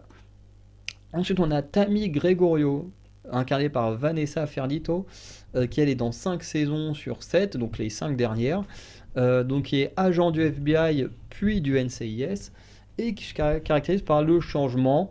Alors j'ai mis changement de sentiment pour la Nouvelle-Orléans, mais en vrai, il y a également changement d'agence, hein, puisque d'abord FBI, puis ensuite, pour remplacer le personnage. J'arrive vraiment pas à me souvenir de son nom, à son personnage à elle. Bon, après, on me dit, elle, c'est vraiment les deux premières saisons. Mais oui, pour remplacer Meredith, du coup, c'est d'abord Sonia qui apparaît, et puis très vite, Tammy qui apparaît. C'est clairement Tammy qui est un des persos préférés de la saison, enfin de la série. Nouvelle-Orléans. J'adore ce perso. Mais effectivement, d'abord agent du FBI qui doit collaborer et ensuite qui va petit à petit devenir agent du NCIS. D'ailleurs, qui sera même coloc avec Sonia. Et qui effectivement, quand elle arrive, elle déteste la Nouvelle-Orléans, liée à une histoire qu'elle a vécue à la Nouvelle-Orléans. Puis elle va finir par kiffer la Nouvelle-Orléans et même par y rester au point de devenir agent du NCIS. Ensuite, on a Anna Khoury, incarnée par Nekkar Zadegan, donc qui est dans 3 saisons, et qui est chef d'équipe du NCS en commun avec Dwayne. D'abord, elle est là pour remplacer Dwayne quand il devient plus ou moins superviseur. Et Dwayne revient quand même très régulièrement aider à gérer l'équipe avec elle, même si elle n'est pas une mauvaise chef d'équipe, mais c'est juste que Dwayne, lui, il n'arrive pas avec le fait de ne pas être sur le terrain. Et elle se caractérise par un dur passé, je n'en parlerai pas plus que ça, mais voilà, elle a été pas mal liée à du terrain militaire. Alors je ne sais plus si elle faisait partie de la CIA ou si elle était vraiment militaire, mais en tout cas, voilà, elle a un passé assez lourd lié à ce passé lié à l'armée, en tout cas. Voilà. Ensuite, on a Quentin Carter, incarné par Charles Michael Davis, pareil, que j'ai beaucoup connu grâce à The Originals, et qui d'ailleurs était mon personnage préféré de The Originals. Donc lui, il est dans les 2 dernières saisons, agent du NCIS, voilà, qui se caractérise par la solitude, hein, voilà, il ne veut s'attacher à personne, d'ailleurs ce qui fait qu'il a des petits écarts et que il est souvent renvoyé des agences dans lesquelles il est. Alors toujours des agences du NCIS, hein, voilà, comme on a vu, il y en a dans plein de villes différentes, mais à chaque fois il se fait souvent virer au bout d'un an, et du coup là il atterrit à la Nouvelle-Orléans où forcément il va un petit peu changer et va faire plus d'1 an puisqu'il est dans 2 saisons, donc c'est qu'il a duré au moins 2 ans. Voilà. Donc moi un perso que j'aime beaucoup. Un peu arrogant et tout, mais franchement j'adore. Ensuite on a Raymond Eisler, donc incarné par Derek Webster, donc personnage secondaire dans 3 à 4 saisons, donc qui est agent du FBI, c'est même l'ancien chef d'équipe de Tammy Gregorio, et qui se caractérise par une évolution amicale avec Pride. Voilà. En fait, au début, il déteste Pride, encore plus quand Tammy Gregorio décide de faire partie de l'équipe de Pride. Et en fait, petit à petit, à force de se retrouver dans des enquêtes et tout, ils vont finir par vraiment devenir potes. Et je trouve ça plutôt cool. Il y a une belle évolution entre les deux, c'est très bien. On passe à Los Angeles. Los Angeles avec G. Callen, incarné par Chris O'Donnell, donc dans 14 saisons, qui est le chef d'équipe de l'OPS, et je dis bien chef d'équipe, et qui se caractérise par la recherche d'identité, effectivement. S'il ne se fait pas appeler G. Callen pour rien, ce qui ne connaît même pas son nom, il sait très peu de choses sur son passé, et du coup, voilà, il a vraiment une crise identitaire, c'est un peu le but du personnage, c'est de trouver qui il est. Et le moment fort, j'ai mis à la recherche de son père, donc forcément, comme j'en suis qu'à la saison 7, vous savez que je sais pas ce qui se passe par la suite, mais il y a un épisode où ils partent en Russie, où il essaye de voir son père et tout, mais voilà, vous savez ce qui s'y passe. Et moi, je trouvais l'épisode assez touchant, j'ai bien aimé. Ensuite, on a Sam Hanna, donc incarné par Lily Cool J, qui est dans les 14 saisons, plus la saison 3 d'Hawaï, donc qui a été un ancien Navy Seals et ensuite membre de l'OPS, qui se caractérise par la perfection. Vraiment, Sam, c'est le mec parfait. Voilà. C'est le mec qui réussit toujours tout, le mec vraiment, c'est ce mec agaçant là que vous voyez, qui arrive à tout le temps, voilà, qui a toujours raison quasiment, c'est voilà, c'est le mec chiant, enfin le mec chiant parce qu'il est parfait. Voilà.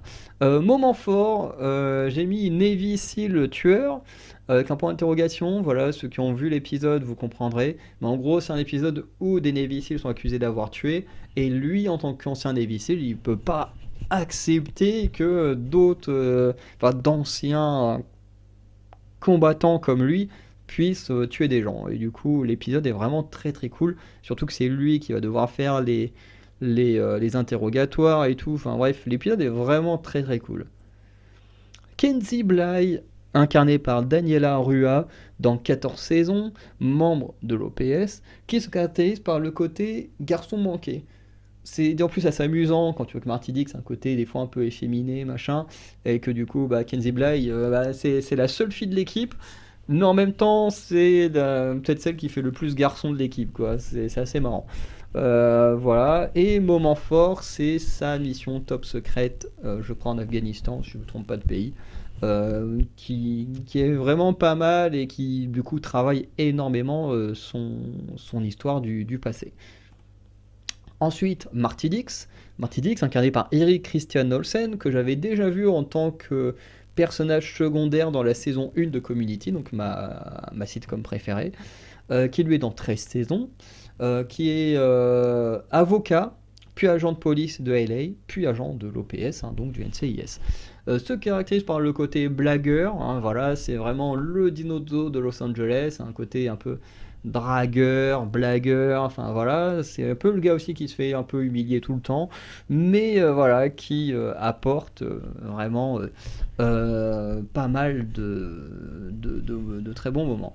Moment fort, j'ai mis relation avec Kenzie, et voilà, il y a plein de moments, je pense que si je dois penser à un moment, moi qui m'a pas mal touché, c'est le moment de l'épisode du lac gelé. Je pense que vous comprendrez de quoi je veux parler. Et je ne parle pas d'un vrai lac. Bon, voilà, pour ceux qui ne connaissent pas. Ensuite, on a Eric Bill, incarné par Barrett Ford, qui lui est dans 11 saisons, qui est technicien de l'OPS, qui se caractérise par la geekerie. Voilà.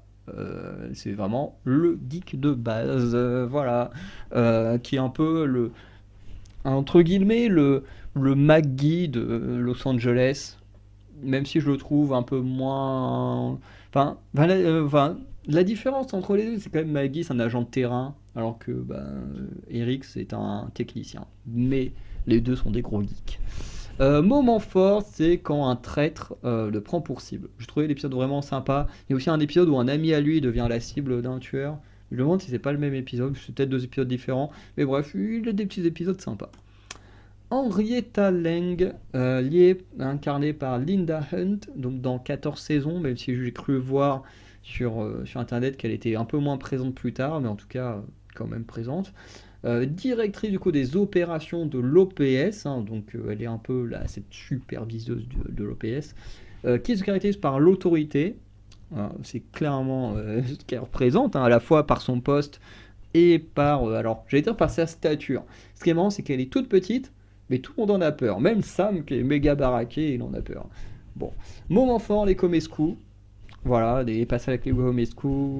La révélation qu'elle fait à Kalen par rapport aux Comescu. Bref, des moments que je trouve vraiment pas mal. Penelope Nell Jones, incarnée par Renée Felix-Smith dans 11 saisons, qui est analyste de l'OPS, qui se caractérise par l'intelligence. Voilà, c'est vraiment la petite meuf hyper intelligente et tout, et très, comment dire, très maline. Voilà, je cherchais le mot.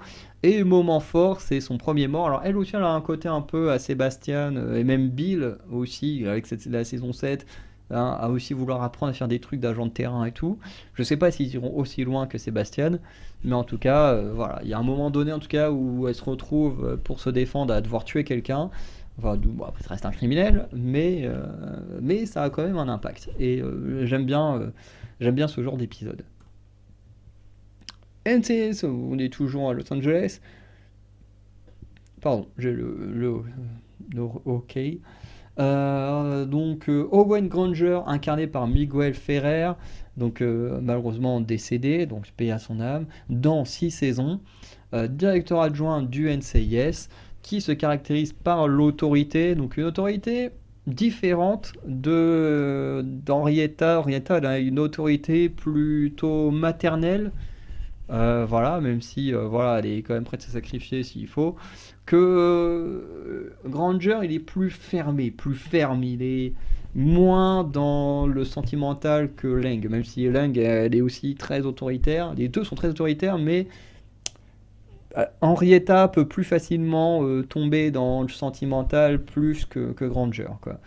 Même s'il a des petits moments quand même où il va se laisser, il va se lâcher.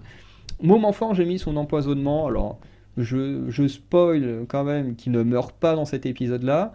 Voilà, bon, l'acteur est décédé. Est-ce que c'est-à-dire que son personnage est mort? Je ne sais pas. Parce que, en tout cas, moi, au moment où j'en suis, il est toujours présent. Donc, c'est très très cool.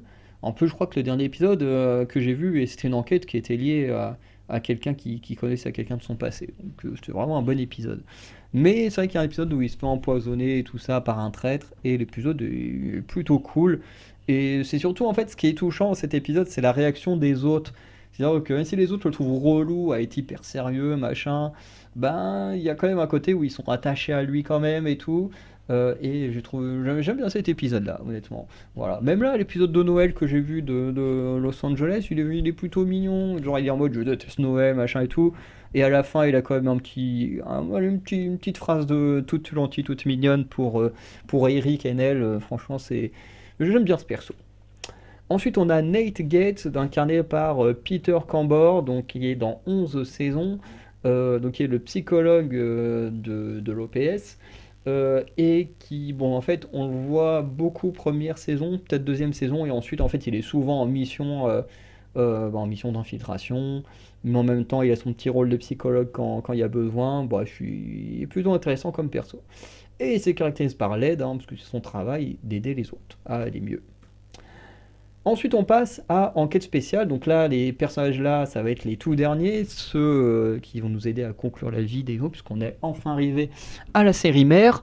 Du coup, on va parler là dans le désordre, enfin dans le sens inverse, c'est-à-dire que là, pour toutes les saisons, toutes les spin-offs, tous les spin-offs, en gros, je vous ai parlé en parlant de personnage principal à ceux qui ont été dans moins d'épisodes. Bien entendu. Là, je vais faire l'inverse. Je vais commencer par ceux qui ont quitté la série pour finir à par l'équipe principale d'aujourd'hui, dont mon personnage préféré sera le tout dernier et dont je vais vous parler. D'ailleurs, préféré de Enquête spéciale, mais préféré de tout l'univers NCIS. Bref. Donc, Tobias Fornell, incarné par Joe Spano, qui est dans 21 saisons, qui est un ancien agent du FBI puis détective privé, qui se caractérise par l'amitié, puisque Fornell est le meilleur ami de Gibbs. Donc il fait partie du FBI, mais ça arrive souvent qu'il fasse des enquêtes conjointes avec Gibbs, parce que les deux sont amis, donc voilà, ils s'entraident un petit peu. Moment fort, j'ai mis sa dépression, mais je crois même qu'il en fait deux. Ouais, parce qu'il, franchement, il prend cher comme perso. Je pense qu'il en fait plusieurs, hein, mais il prend cher. Hein, voilà, il perd son métier, il perd certaines personnes qu'il aime. Je ne citerai pas les persos, mais ouais, il a quand même une vie dure comme personnage, hein, franchement. Voilà. Jennifer Shepard, incarnée par Lauren Holly, donc dans 3 saisons, ancienne directrice du Shield. Pourquoi je pense au Shield d'un coup? Directrice du NCIS, se caractérise par l'autorité féminine, voilà, parce que c'est une femme qui gère l'agence. Voilà, donc c'est vraiment très cool. Euh, et du coup, faut qu'elle gère les gens, dont des mecs un peu vieux, un peu macho, et voilà, donc franchement, c'est très cool. Moment fort, la mission avec Franks. Ceux qui ont vu NCIS, vous savez de quoi je parle. Voilà. Donald Ducky Mallard, donc incarné par pardon, McCallum, qui est également décédé, donc paix à son âme, je crois que ça fait bientôt 1 an qu'il est décédé, dont on a eu un hommage dans la saison 21 d'NCIS et un hommage dans la saison 22, et ça fait plaisir de voir ça parce que il m'aura suivi quasiment toute ma vie, pendant 20 ans du coup, hein, voilà, donc franchement, ça me fait bizarre de le voir partir, hein, parce que NCIS Enquête spéciale, ça je l'ai suivi de près, contrairement au spin-off que j'ai découvert sur le tard. Enfin, en tout cas pour Los Angeles et Nouvelle-Orléans, parce que les autres, ils sont tellement récents que du coup je les découvre pendant plus ou moins leur sortie. Parce que Hawaï, je crois qu'il n'y a que la saison 1 qui était sortie quand j'ai découvert Hawaï, si je dis pas de bêtises. Bref. Donc, Ducky qui est dans 20 saisons, ancien médecin légiste, ancien historien du NCIS, se caractérise par l'histoire. Alors l'histoire à la fois du fait que ce soit devenu historien, mais aussi l'histoire dans le sens où c'est le perso qui raconte tout le temps des histoires. Tout le temps, il est tout le temps en train de raconter des anecdotes. Voilà. Et il les raconte à tout le monde, hein, les gens, les morts, à tout le monde. Voilà. Et d'ailleurs, j'ai l'impression que quasiment tous les médecins légistes de l'univers NCIS l'ont eu comme mentor ou l'ont rencontré parce que beaucoup parlent aux morts comme lui. Donc c'est assez marrant. Moment fort, son passé, pareil, il a un passé très particulier que je trouve vraiment très intéressant. Abby Sciuto, incarnée par Paul Perrette dans 15 saisons, ancienne experte scientifique, qui se caractérise par le côté gothique extravagant, voilà, et surtout également aussi l'intelligence, tout ça de son métier, mais le perso, surtout du côté gothique et tout, un peu déjanté et tout, moi je kiffe ce perso. Moment fort, survie dans un labo. Il y a un moment donné, un épisode où elle va dans un labo pour sûrement faire analyser des trucs pour une enquête ou je sais plus quoi. Et là, le labo est pris d'assaut par des criminels. Et du coup, elle doit se démerder pour survivre dedans. Je trouvais l'épisode vraiment sympa. Alors, il y a d'autres épisodes sympas. Il y a aussi au Mexique. Voilà, avec le cartel et tout. Enfin bref, il y a pas mal de petits trucs sympas avec Abby. Jacques Sloan, incarné par Maria Bello, qui du coup est dans 4 saisons, qui est ancien agent et psychologue du NCIS, et qui se caractérise par la discussion. Voilà. En même temps, c'est son travail, faut parler. Pareil, elle a un passé militaire qui est assez intéressant. Enfin bref, des petits trucs sympas au niveau de Jack que j'aime bien. Kathleen Kate Todd, incarnée par Sasha Alexander, qui est dans 2 saisons, ancien agent du NCIS, qui se caractérise par l'amitié, notamment son amitié avec Tony. Voilà. Et moment fort, j'ai juste mis Harry. Les gens qui ont vu NCIS comprennent pourquoi. Alexandra Quinn, incarnée par Jennifer Esposito dans une seule saison, la saison 14, celle que personnellement j'ai du mal à comprendre. Enfin, pas que j'ai du mal à comprendre, les enquêtes sont quand même sympas, mais en fait c'est vraiment elle. Le personnage d'Alexandra Quinn, tu comprends pas trop ce qu'il fait là, Ouais, En plus je l'ai bien mis, hein, se caractérise par l'absence, parce que ben ouais, en fait elle apparaît, la saison d'après elle est déjà plus là, tu sens que les gens ont pas aimé trop le perso, sont pas attachés à elle, et même le perso lui-même, c'est des fois pendant les enquêtes elle part, parce qu'il y a des trucs par rapport à sa famille et tout, mais je sais pas, c'est vraiment le seul perso d'NCIS auquel je n'ai pas réussi à m'attacher. Après, il y a des persos de Los Angeles qui rejoignent l'équipe petit à petit que je ne connais pas encore. Donc pour cela, je peux pas parler. Peut-être que là-bas aussi, il y aura des persos où je vais me dire putain, j'aime pas ceux-là, j'arrive pas à m'attacher à eux. Mais en tout cas, pour l'instant, Queen, c'est le seul où j'ai pas réussi à m'attacher parmi les personnages qui faisaient partie des persos principaux. Clayton Reeves, incarné par Duane Henry, qui est dans 3 saisons, qui est un ancien agent du MI6 et ancien agent du FBI, qui se caractérise par l'entraide, hein, c'est vraiment l'homme au grand cœur. Et le moment fort, c'est celui avec les sans-abri, où il va aider une femme, alors une femme sans-abri, je crois qu'elle est... je sais plus c'est quoi son rapport avec une enquête, mais globalement, il va tout faire pour essayer de l'aider à s'en sortir parce que sa propre mère a été sans abri et tout, un délire comme ça. Et l'épisode est vraiment très très fort. Et voilà, ceux qui connaissent l'épisode, voilà. Ziva David, incarné par Cote de Pablo, dans 11 saisons, bientôt une saison supplémentaire avec le spin-off du coup Tony et Ziva, hein, où elle sera à nouveau un personnage principal, parce que dans les dernières saisons où elle était apparue, elle était vraiment là en mode guest star. Donc ancienne officier du Mossad, puis ancien agent du NCIS, se caractérise par l'apprentissage, puisque effectivement c'est une personne du Mossad, donc qui vient d'Israël, qui a dû s'accoutumer aux coutumes américaines, donc qui est vraiment le personnage qui fait toujours plein de fautes de vocabulaire, voilà, qui a aussi s'est battue pour devenir américaine, pour officiellement devenir agent du NCIS.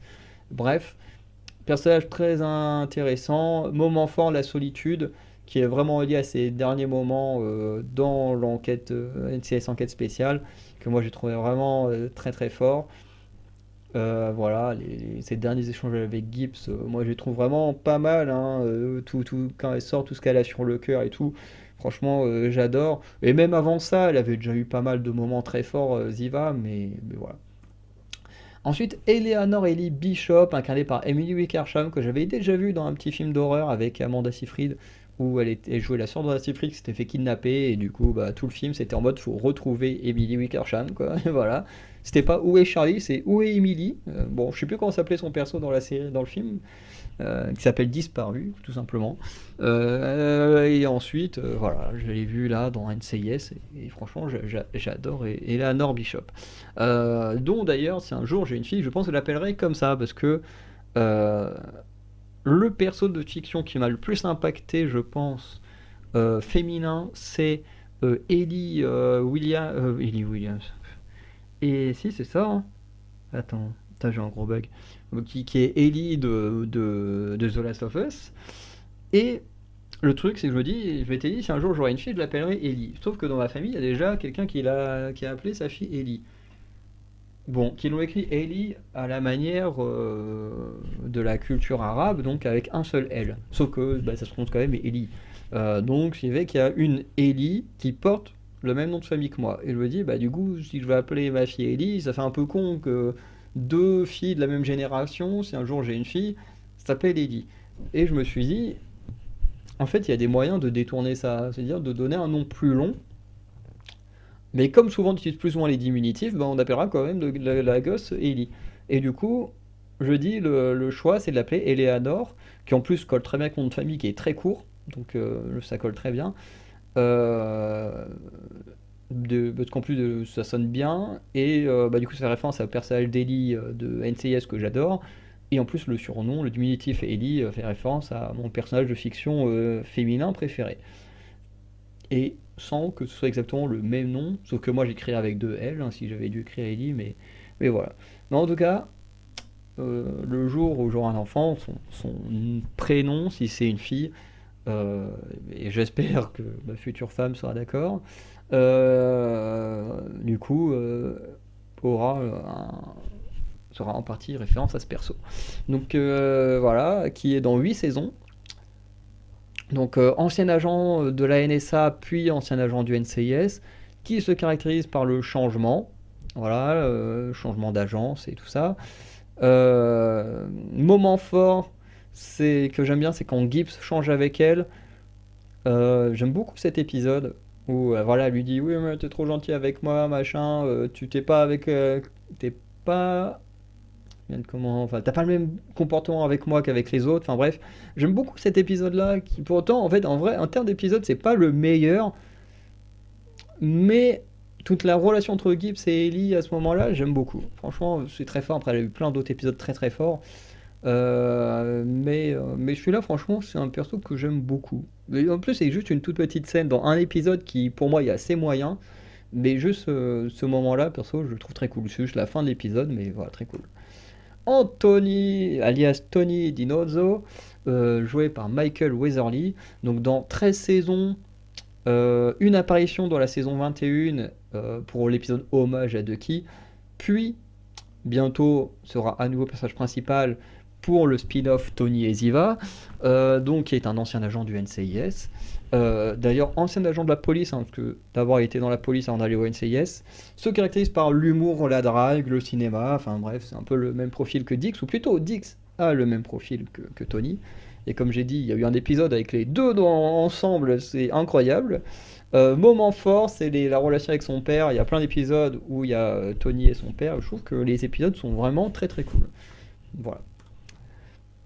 Et ensuite, on a Leroy Jethro Gibbs, incarné par Mark Harmon, donc, qui est dans 19 saisons, narrateur de NCS Origins et producteur, réalisateur de enfin, certains épisodes. D'ailleurs, je crois que d'autres acteurs aussi ont produit ou réalisé certains épisodes. Bref, ancien Marines et ancien chef d'équipe du NCIS, se caractérise, j'ai envie de dire, toujours par un côté instable, un peu colérique, tout ça. Voilà, il peut très facilement péter un câble. Il se caractérise aussi par les règles, hein. Il y a les règles de Gibbs. Voilà. qu'il faut absolument suivre, qui sont plus des règles à suivre dans la vie, dans les enquêtes et tout, bref. Et moment fort, j'ai mis le chien. Gibbs, il y a énormément de moments forts, mais si vous avez vu NCIS, le chien, vous savez forcément de quoi je parle. Voilà. Ensuite, on arrive dans les persos qui sont encore actifs. Voilà. Donc, Léon Vance, joué par Rocky Carroll, dans 18 saisons, plus apparition dans certains spin-offs, comme notamment Los Angeles. Je sais pas s'il a été à Hawaï, Nouvelle-Orléans, je sais plus non plus, mais Los Angeles. Enfin, Los Angeles, je suis pas sûr. Si, il a été une fois sur place. Il y a une fois où c'est Etty qui va à Washington, je crois, et qui rencontre Vance là-bas, enfin qui le rencontre dans le sens où elle le voit, elle sait très bien qui c'est. Bref, donc voilà, il fait quelques apparitions, en tout cas à Los Angeles, ça je m'en souviens. Directeur du coup du NCIS, se caractérise par la politique, et oui, il y a ce côté à la fois de dirigeant d'une agence, mais aussi il y a la politique avec les autres agences, avec le gouvernement, enfin pas enfin, avec le secrétaire d'État, tout ça, enfin bref. Et c'est assez intéressant. Moment fort, j'ai mis union avec son fils, donc dans l'épisode 1000. Je trouve que c'est un épisode qui est hyper touchant. La première fois, ça m'a fait verser quelques larmes. J'ai vraiment kiffé cet épisode. Alors, j'ai kiffé autant que j'ai été déçu. Dans le sens où quand on annonçait, ouais, il y aura plein de persos, différents spin-offs, et qu'au final c'était juste des images d'épisodes des autres séries, je me suis dit, mais en fait c'est nul quoi. C'est nul. Mais j'ai dit, moi je voulais les voir les persos. Au final, tu vois juste Kenzie et Tennant en visio, tu dis, mais c'est quoi ça? On est l'épisode 1000 et vous faites même pas revenir d'anciens persos, c'est nul. Mais par contre, toute la relation entre Vance et son fils, et par contre, était vraiment très très cool dans cet épisode, j'ai adoré. Ensuite, on a Casey Hines, incarné par Diona Rezonover. Pas facile à prononcer son nom de famille. Donc elle est dans 8 saisons, donc experte scientifique du NCIS. Donc qui se caractérise par l'intelligence, hein, voilà, très très maligne. Et voilà, moment fort, il y a la prise d'otage. Donc, à un moment donné, elle est prise en otage avec Jimmy dans une force comment ils appellent ça? De dinner. Et l'épisode est vraiment très cool. Je trouve que c'était un moment assez fort. Il y a aussi un moment donné où elle aide quelqu'un qui est recherché, mais. Enfin, qui l'enlève. Je crois qu'une personne l'enlève pour la forcer à prouver qu'il n'est pas coupable d'un meurtre, un truc comme ça. Bref, épisode vraiment sympa aussi. Ensuite, justement, Jimmy Palmer, incarné par Brian Dietzen, donc lui qui est dans les 22 saisons, qui est l'apprenti de Ducky, puis devient le médecin légiste, se caractérise par l'innocence, la bienveillance, c'est même devenu le personnage à qui parler quand tu ne vas pas. Voilà, c'est vraiment celui qui réconforte les autres, c'est vraiment le gentil gars, quoi. Moment fort, j'ai mis sauvetage au bord du vide. Effectivement, il y a tout un épisode où voilà, un gars veut se suicider en sautant d'un immeuble. Et du coup, il est au bord du vide avec ce mec-là, essayer de lui sauver la vie. Il y a d'autres épisodes auxquels je pense, comme le coup où il est témoin pas d'un meurtre, mais en gros, le meurtrier est revenu sur la scène de crime, lui il l'a vu et du coup il devient la cible du tueur. Voilà, il y a sa relation avec Jess qui est plutôt cool. Ce total dans le dîner. Enfin bref, il y a plein de moments très cool avec Palmer que moi j'aime beaucoup. Forcément, l'épisode hommage à Ducky, la saison 21, est très très fort, surtout pour Palmer, puisque c'était son apprenti. Enfin bref, c'est voilà, plein de moments très cool. Ensuite, on a Alden Parker, incarné par Gary Cole, qui est dans 4 saisons, plus apparition dans des spin-offs, notamment à Hawaï et à Los Angeles. Donc ancien agent du FBI, puis chef d'équipe au NCIS, se caractérise par l'indiscipline, mais aussi par la bouffe. Oui, parce que dans quasiment chaque épisode, et je dis bien quasiment parce que c'est pas exactement dans chaque épisode, mais dans beaucoup d'entre eux, comment dire, apporte de la bouffe, mais de différents pays. Enfin bref, c'est très intéressant. Des fois, ça donne envie de bouffer de la viennoiserie. C'est vraiment son délire, la viennoiserie. Enfin bref. Voilà. Donc, il peut se caractériser par certains styles de bouffe. Bref, moment fort, j'ai mis le sauvetage du monde. Donc ça, c'est un épisode de la saison 22. Voilà. Mais il y a quelques moments forts aussi de fin saison. Non, fin saison 19 ou fin saison 20. Oh, je sais plus. Bref, il a quelques moments forts aussi dans d'autres saisons. Ensuite, Jessica Jace Knight, incarnée par Katrina Lowe, que j'avais déjà vue, je crois, dans Le Roi Scorpion, hein. Je crois qu'elle a fait ses débuts dedans. Attendez, je vais quand même vérifier. C'est que je sais que les fans de Katrina Lowe sont soit des fans de NCIS, soit des fans de Spartacus, puisque bah, c'est les deux séries dans lesquelles elle a joué. Bon, tu m'ouvres Google. Mais je crois qu'elle a fait ses débuts dans des petits films de merde. Et au final, elle s'en sort bah, dans Spartacus, qui est assez populaire, dans NCIS, qui est l'une des séries américaines les plus regardées aux États-Unis. Tu te dis, c'est quand même un sacré revirement, quoi. La meuf, elle a de la chance. Donc, hop. Mais non, pourquoi tu m'envoies sur Instagram? J'ai pas envie d'aller sur Instagram. Je le connais sur Instagram. Je veux Wikipédia. Hop là. Eh oh. Voilà, hop. Donc ouais, sa série télé. Ah ouais, elle a joué aussi dans... Elle a joué dans Arrow. Oh la pauvre.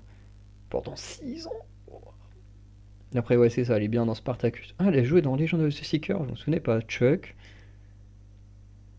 Werewolf, bon ça c'est le film qui est sorti cette année.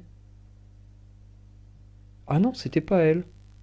C'était pas elle dans Le Roi Scorpion. Bah, c'est quelqu'un qui lui ressemble beaucoup alors. Ouais, c'est quelqu'un qui lui ressemble beaucoup. Je croyais que c'était elle. Il y a une meuf dans un film Roi Scorpion qui lui ressemble énormément. C'est pas possible. C'est pas possible que ce soit pas elle. Ah ouais, mais attends. Putain, j'étais persuadé que c'était elle.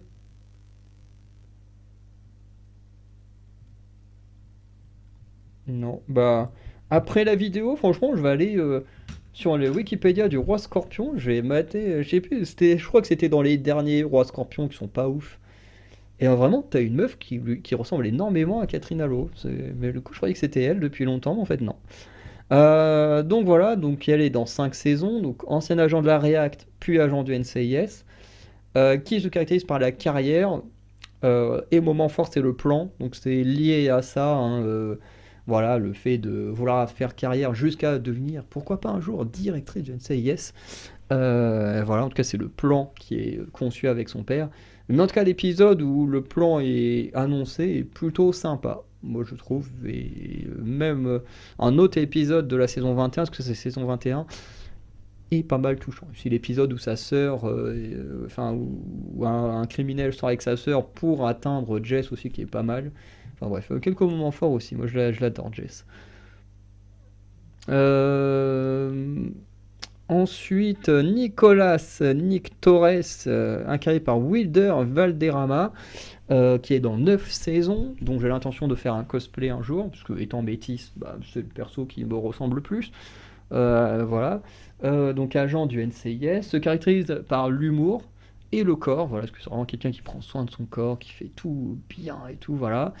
Et moment fort, j'ai mis sous couverture dans la cage. Vous comprendrez pourquoi. La fin, elle est hyper touchante. Mais de toute façon, les épisodes avec Sawyer, je trouve qu'ils sont assez touchants. Les deux, il y a deux épisodes avec Sawyer, et celui dans la cage, et il y en a un autre quand Sawyer est sous couverture et qui lui demande de l'aide, qui est pas mal aussi. Et le dernier, Timothy Tim McGee, incarné par Sean Murray, qui est dans les 22 saisons. Vous remarquerez qu'il n'y a que lui et Palmer, hein, qui ont été là de la première à la dernière saison. Donc agent du NCIS, se caractérise par la loyauté et le côté geek. Et moment fort, j'ai mis le Noël mortel. Bien sûr, vous comprendrez, hein. J'ai déjà partagé une photo, hein, tout à l'heure quand je parlais des épisodes personnels. Vous savez donc, pour ceux qui ont déjà vu un NCIS, qu'est-ce qui s'y passe. Alors pourquoi Tim est mon perso préféré? Alors ce qu'il faut savoir, c'est que quand j'étais enfant, je détestais qu'on compare à McGee, parce que McGee, c'était le geek. Et si vous êtes très jeune, pour vous, être un geek, c'est quelque chose de cool. C'est devenu populaire. Vous êtes né dans une époque où être geek, ben, c'est quelque chose de bien. Et d'ailleurs, comme le dit Spatio Bro, les geeks c'est devenu bien parce que tu fais une tonne de thunes sur les geeks, hein. Aujourd'hui, bah, tout ce qui cartonne au cinéma, en série télé, c'est souvent des adaptations de trucs geeks, hein. Voilà. C'est surtout que bah, voilà, les geeks, je suis. Enfin, c'est même pas. J'allais dire, je suis pas sûr que les studios respectent réellement les geeks, mais en fait, c'est même, j'en suis sûr que les studios ne respectent pas les geeks. Quand on voit la gueule des adaptations de la plupart des jeux vidéo, dont les gamers, pour certains, sont des geeks, et certains geeks sont des gamers, euh, voilà, en fonction de la catégorie de gamer. Euh, Quand on regarde des adaptations de comics, de romans, je pense à The Witcher, hein, où Henry Cavill a dit si vous continuez à manquer de respect à l'œuvre que moi j'adore, bah, je me casse. Ce qui fait que Netflix a continué à manquer de respect à l'œuvre et Henry Cavill s'est cassé. Tout simplement, le mec il entendait tellement de manque de respect envers The Witcher dans les studios et tout, que vraiment il a fait allez hop, je me casse, il en a marre. En fait, les geeks sont devenus populaires parce qu'aujourd'hui c'est surtout la culture geek qui est mise en avant. Mais ce qu'il faut savoir pour vous les plus jeunes, c'est que quand moi je l'étais, être geek, c'était pas cool du tout. Hein, moi je suis né au milieu des années 90, donc j'ai grandi fin des années 90, début des années 2000. Euh, Quand t'étais un geek comme moi, en fait t'étais juste un loser. T'étais juste un loser, t'étais vraiment le mec qu'on évite. T'étais un Kevin, quoi. T'étais un Dylan, hein, tous ces trucs là qui représentent, hein, les cassos. Bien sûr, ils ne le sont pas tous, hein. Un nom ne fait pas la cassosserie. Mais voilà, globalement, quand t'étais gamin, que t'étais geek, enfin à mon époque, j'en parlais avec un ami à moi il y a pas longtemps qui a un an plus que moi, ouais, un an plus que moi, je crois. Et pareil, il a vécu la même enfance que moi. C'est être un geek, c'était être un raté, être un loser. C'est voilà. Si t'étais pas le mec qui faisait du sport ou que t'étais bah, globalement, oui, si t'étais pas le mec qui jouait au foot, en fait, t'étais un raté parce que toi, t'étais là, tu jouais avec tes cartes, avec tes pogs ou avec tes petites figurines. Des fois, tu prenais un bâton pour incarner des personnages. Du coup, t'étais juste un raté. Et franchement, ben, je suis content d'un côté que la nouvelle génération ne connaisse pas ça, mais moi, personnellement, je prenais cher. Et quand j'étais gamin, quand on me disait «Oh, tu me fais penser à geek» parce que j'étais le petit intello de la famille, voilà, je kiffais les trucs de geek. Et du coup, bah, il y a un côté où j'aimais pas être associé à lui parce que ben, m'associer à lui, c'était ben, reconnaître que j'étais un geek. Et reconnaître que j'étais un geek, bah, c'était reconnaître qu'aux yeux bah, de tous les autres jeunes de mon époque, bah, c'était reconnaître auprès d'eux que j'étais un loser, que j'étais une merde, quoi. Et du coup, j'avais du mal à l'accepter. Au départ, moi, tout ce que je voulais, c'était plus être comme Dinozzo. Dinozzo, c'était le mec drôle, le mec d'action avec Gibbs et Ziva, Kate, bref. Voilà, c'était le mec cool. Voilà, c'était ce genre de mec que les gens adoraient dans les écoles. Et, euh, et moi, ça me faisait chier qu'on me dise, ouais, t'es comme Maggie, machin. Quand ma mère et tout me disait ça. Et en fait, en grandissant, je me suis dit, mais en fait, j'en ai rien à foutre des autres. En fait, les autres, on s'en bat les couilles de ce qu'ils pensent. Au bout d'un moment, en grandissant, en prenant plus conscience des choses, je me suis dit, en fait, je suis un geek, j'emmerde les gens qui n'aiment pas les geeks, ils vont se faire foutre, j'assume qui je suis, je suis un geek, je l'assume, hein. D'ailleurs, toutes mes chaînes hein, concernent quasiment que des trucs de geek, un peu diversifiés, mais globalement, à part ma chaîne sportive, hein, le cinéma, c'est quasiment que sur des trucs de geek de base dont on parle, mes trucs de littérature, ça concerne des trucs de geek, ma chaîne gaming, c'est quasiment des trucs de geek, parce que je suis mi-geek, mi-gamer, mais bon, en fait, en fonction de comment tu abordes le gaming, tu peux être un geek, tu peux être un geek et gamer, mais tu peux. Enfin, ce que je veux dire, c'est qu'en fonction de comment tu es gamer, Tu peux être uniquement gamer et pas geek, mais tu peux aussi être un geek gamer. Donc, par exemple, moi je suis un casual gamer. Donc voilà, mais il y a quand même des univers que j'adore, où j'adore avoir une relation entre guillemets geek, hein. Je peux vous renvoyer, j'ai fait une vidéo où je définis c'est quoi un geek, et une vidéo où je définis c'est quoi un gamer sur ma chaîne dans les pages de Farounder. Donc n'hésitez pas à aller voir ces vidéos-là pour mieux comprendre les subtilités, parce que je vais pas refaire les deux vidéos là. Mais globalement, tu peux être à la fois les deux, mais tu peux également être que l'un ou que l'autre. Parce que forcément, tu joues pas aux jeux vidéo, tu es pas gamer. C'est logique. Mais voilà. Et quand on regarde du coup ma chaîne Le Bazar de Farounder, il y a des trucs de geek dedans. Pas que, mais il y a quand même des trucs de geek. Ma chaîne musicale, en fait, ma chaîne musicale et ma chaîne sportive, en fait, c'est mes deux seules chaînes sur 8 qui ne sont pas des trucs de geek. Donc voilà, vraiment, je l'assume à plein pot. Parce que même Farounder et des émissions françaises, globalement, on est quand même pas loin de trucs de geek quand même, hein. Genre, on est sur des jeux d'aventure, machin, enfin, ça reste quand même.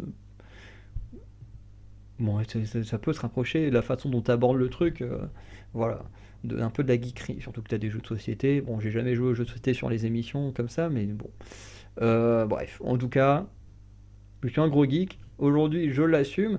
Et c'est beaucoup en grandissant avec NCIS, en fait, j'ai fini par l'assumer et à m'attacher énormément à Maggie, qui est devenu bah, du coup mon personnage préféré. Et est-ce qu'en fait, en grandissant, ben, j'ai de plus en plus adoré Maggie. En plus, bah, au final, au bout d'un moment, Tony, il est plus là. Donc voilà. Et du coup, bah, Maggie, moi, je continue à m'y attacher. J'étais déjà attaché de base au personnage, même si ça me faisait chier qu'on me dise que j'étais comme lui. Mais en grandissant, bah, j'ai fini par vraiment m'y attacher, par vraiment m'y identifier à fond, et de me dire, mais en fait, bah voilà, les gens vont se faire foutre, j'assume maintenant que je suis un geek, et bah, je le vis très bien aujourd'hui. Alors oui, je l'ai vécu très mal, d'être un geek quand j'étais gamin. Aujourd'hui, je le vis beaucoup mieux, parce qu'on est dans une période où les geeks, c'est trop cool. Mais voilà, en tout cas, moi, j'adore ça, j'adore NCIS. Et voilà, j'ai pas grand chose de plus à dire sur Maggie, à part qu'il m'a aidé d'une certaine manière à m'assumer en tant que geek. Voilà. Donc on va pouvoir conclure voilà, avec cette très longue vidéo. Je pensais que ça irait qu'entre 30 minutes et 1 heure, finalement on en est à 2 heures quasiment. Voilà, bon, je sais que ça allait être long, mais peut-être pas autant. Du coup on va s'arrêter. Moi je vais aller manger parce que bon, il est déjà 22 heures quand même, il va falloir que j'aille manger. Donc voilà, du coup je vous souhaite une bonne journée, bonne soirée. N'hésitez pas à liker, à vous abonner, à laisser un petit commentaire sur la série si ça vous a donné envie de la regarder si vous ne connaissiez pas et que vous avez été curieux. Si vous aimez déjà NCIS, n'hésitez pas à me dire ce que vous en pensez. De tout ce que j'ai dit, si vous avez des choses à rajouter, notamment sur les moments forts, si vous en avez sur des personnages que moi j'en ai pas donné, n'hésitez pas à me le dire, ou sur les personnages que j'ai donné, si vous avez d'autres moments forts, parce que on a tous une sensibilité différente, donc forcément quand on regarde le show, on a des façons différentes de regarder le show. Donc n'hésitez pas à me dire tout ça, franchement je suis très très curieux de vos avis. Donc n'hésitez pas non plus à mettre un petit don sur Tipeee si vous avez les moyens et l'envie de nous soutenir. Et sinon, bah, je vous souhaite une bonne journée, bonne soirée, je vous dis à très bientôt pour de nouvelles vidéos. Ciao tout le monde.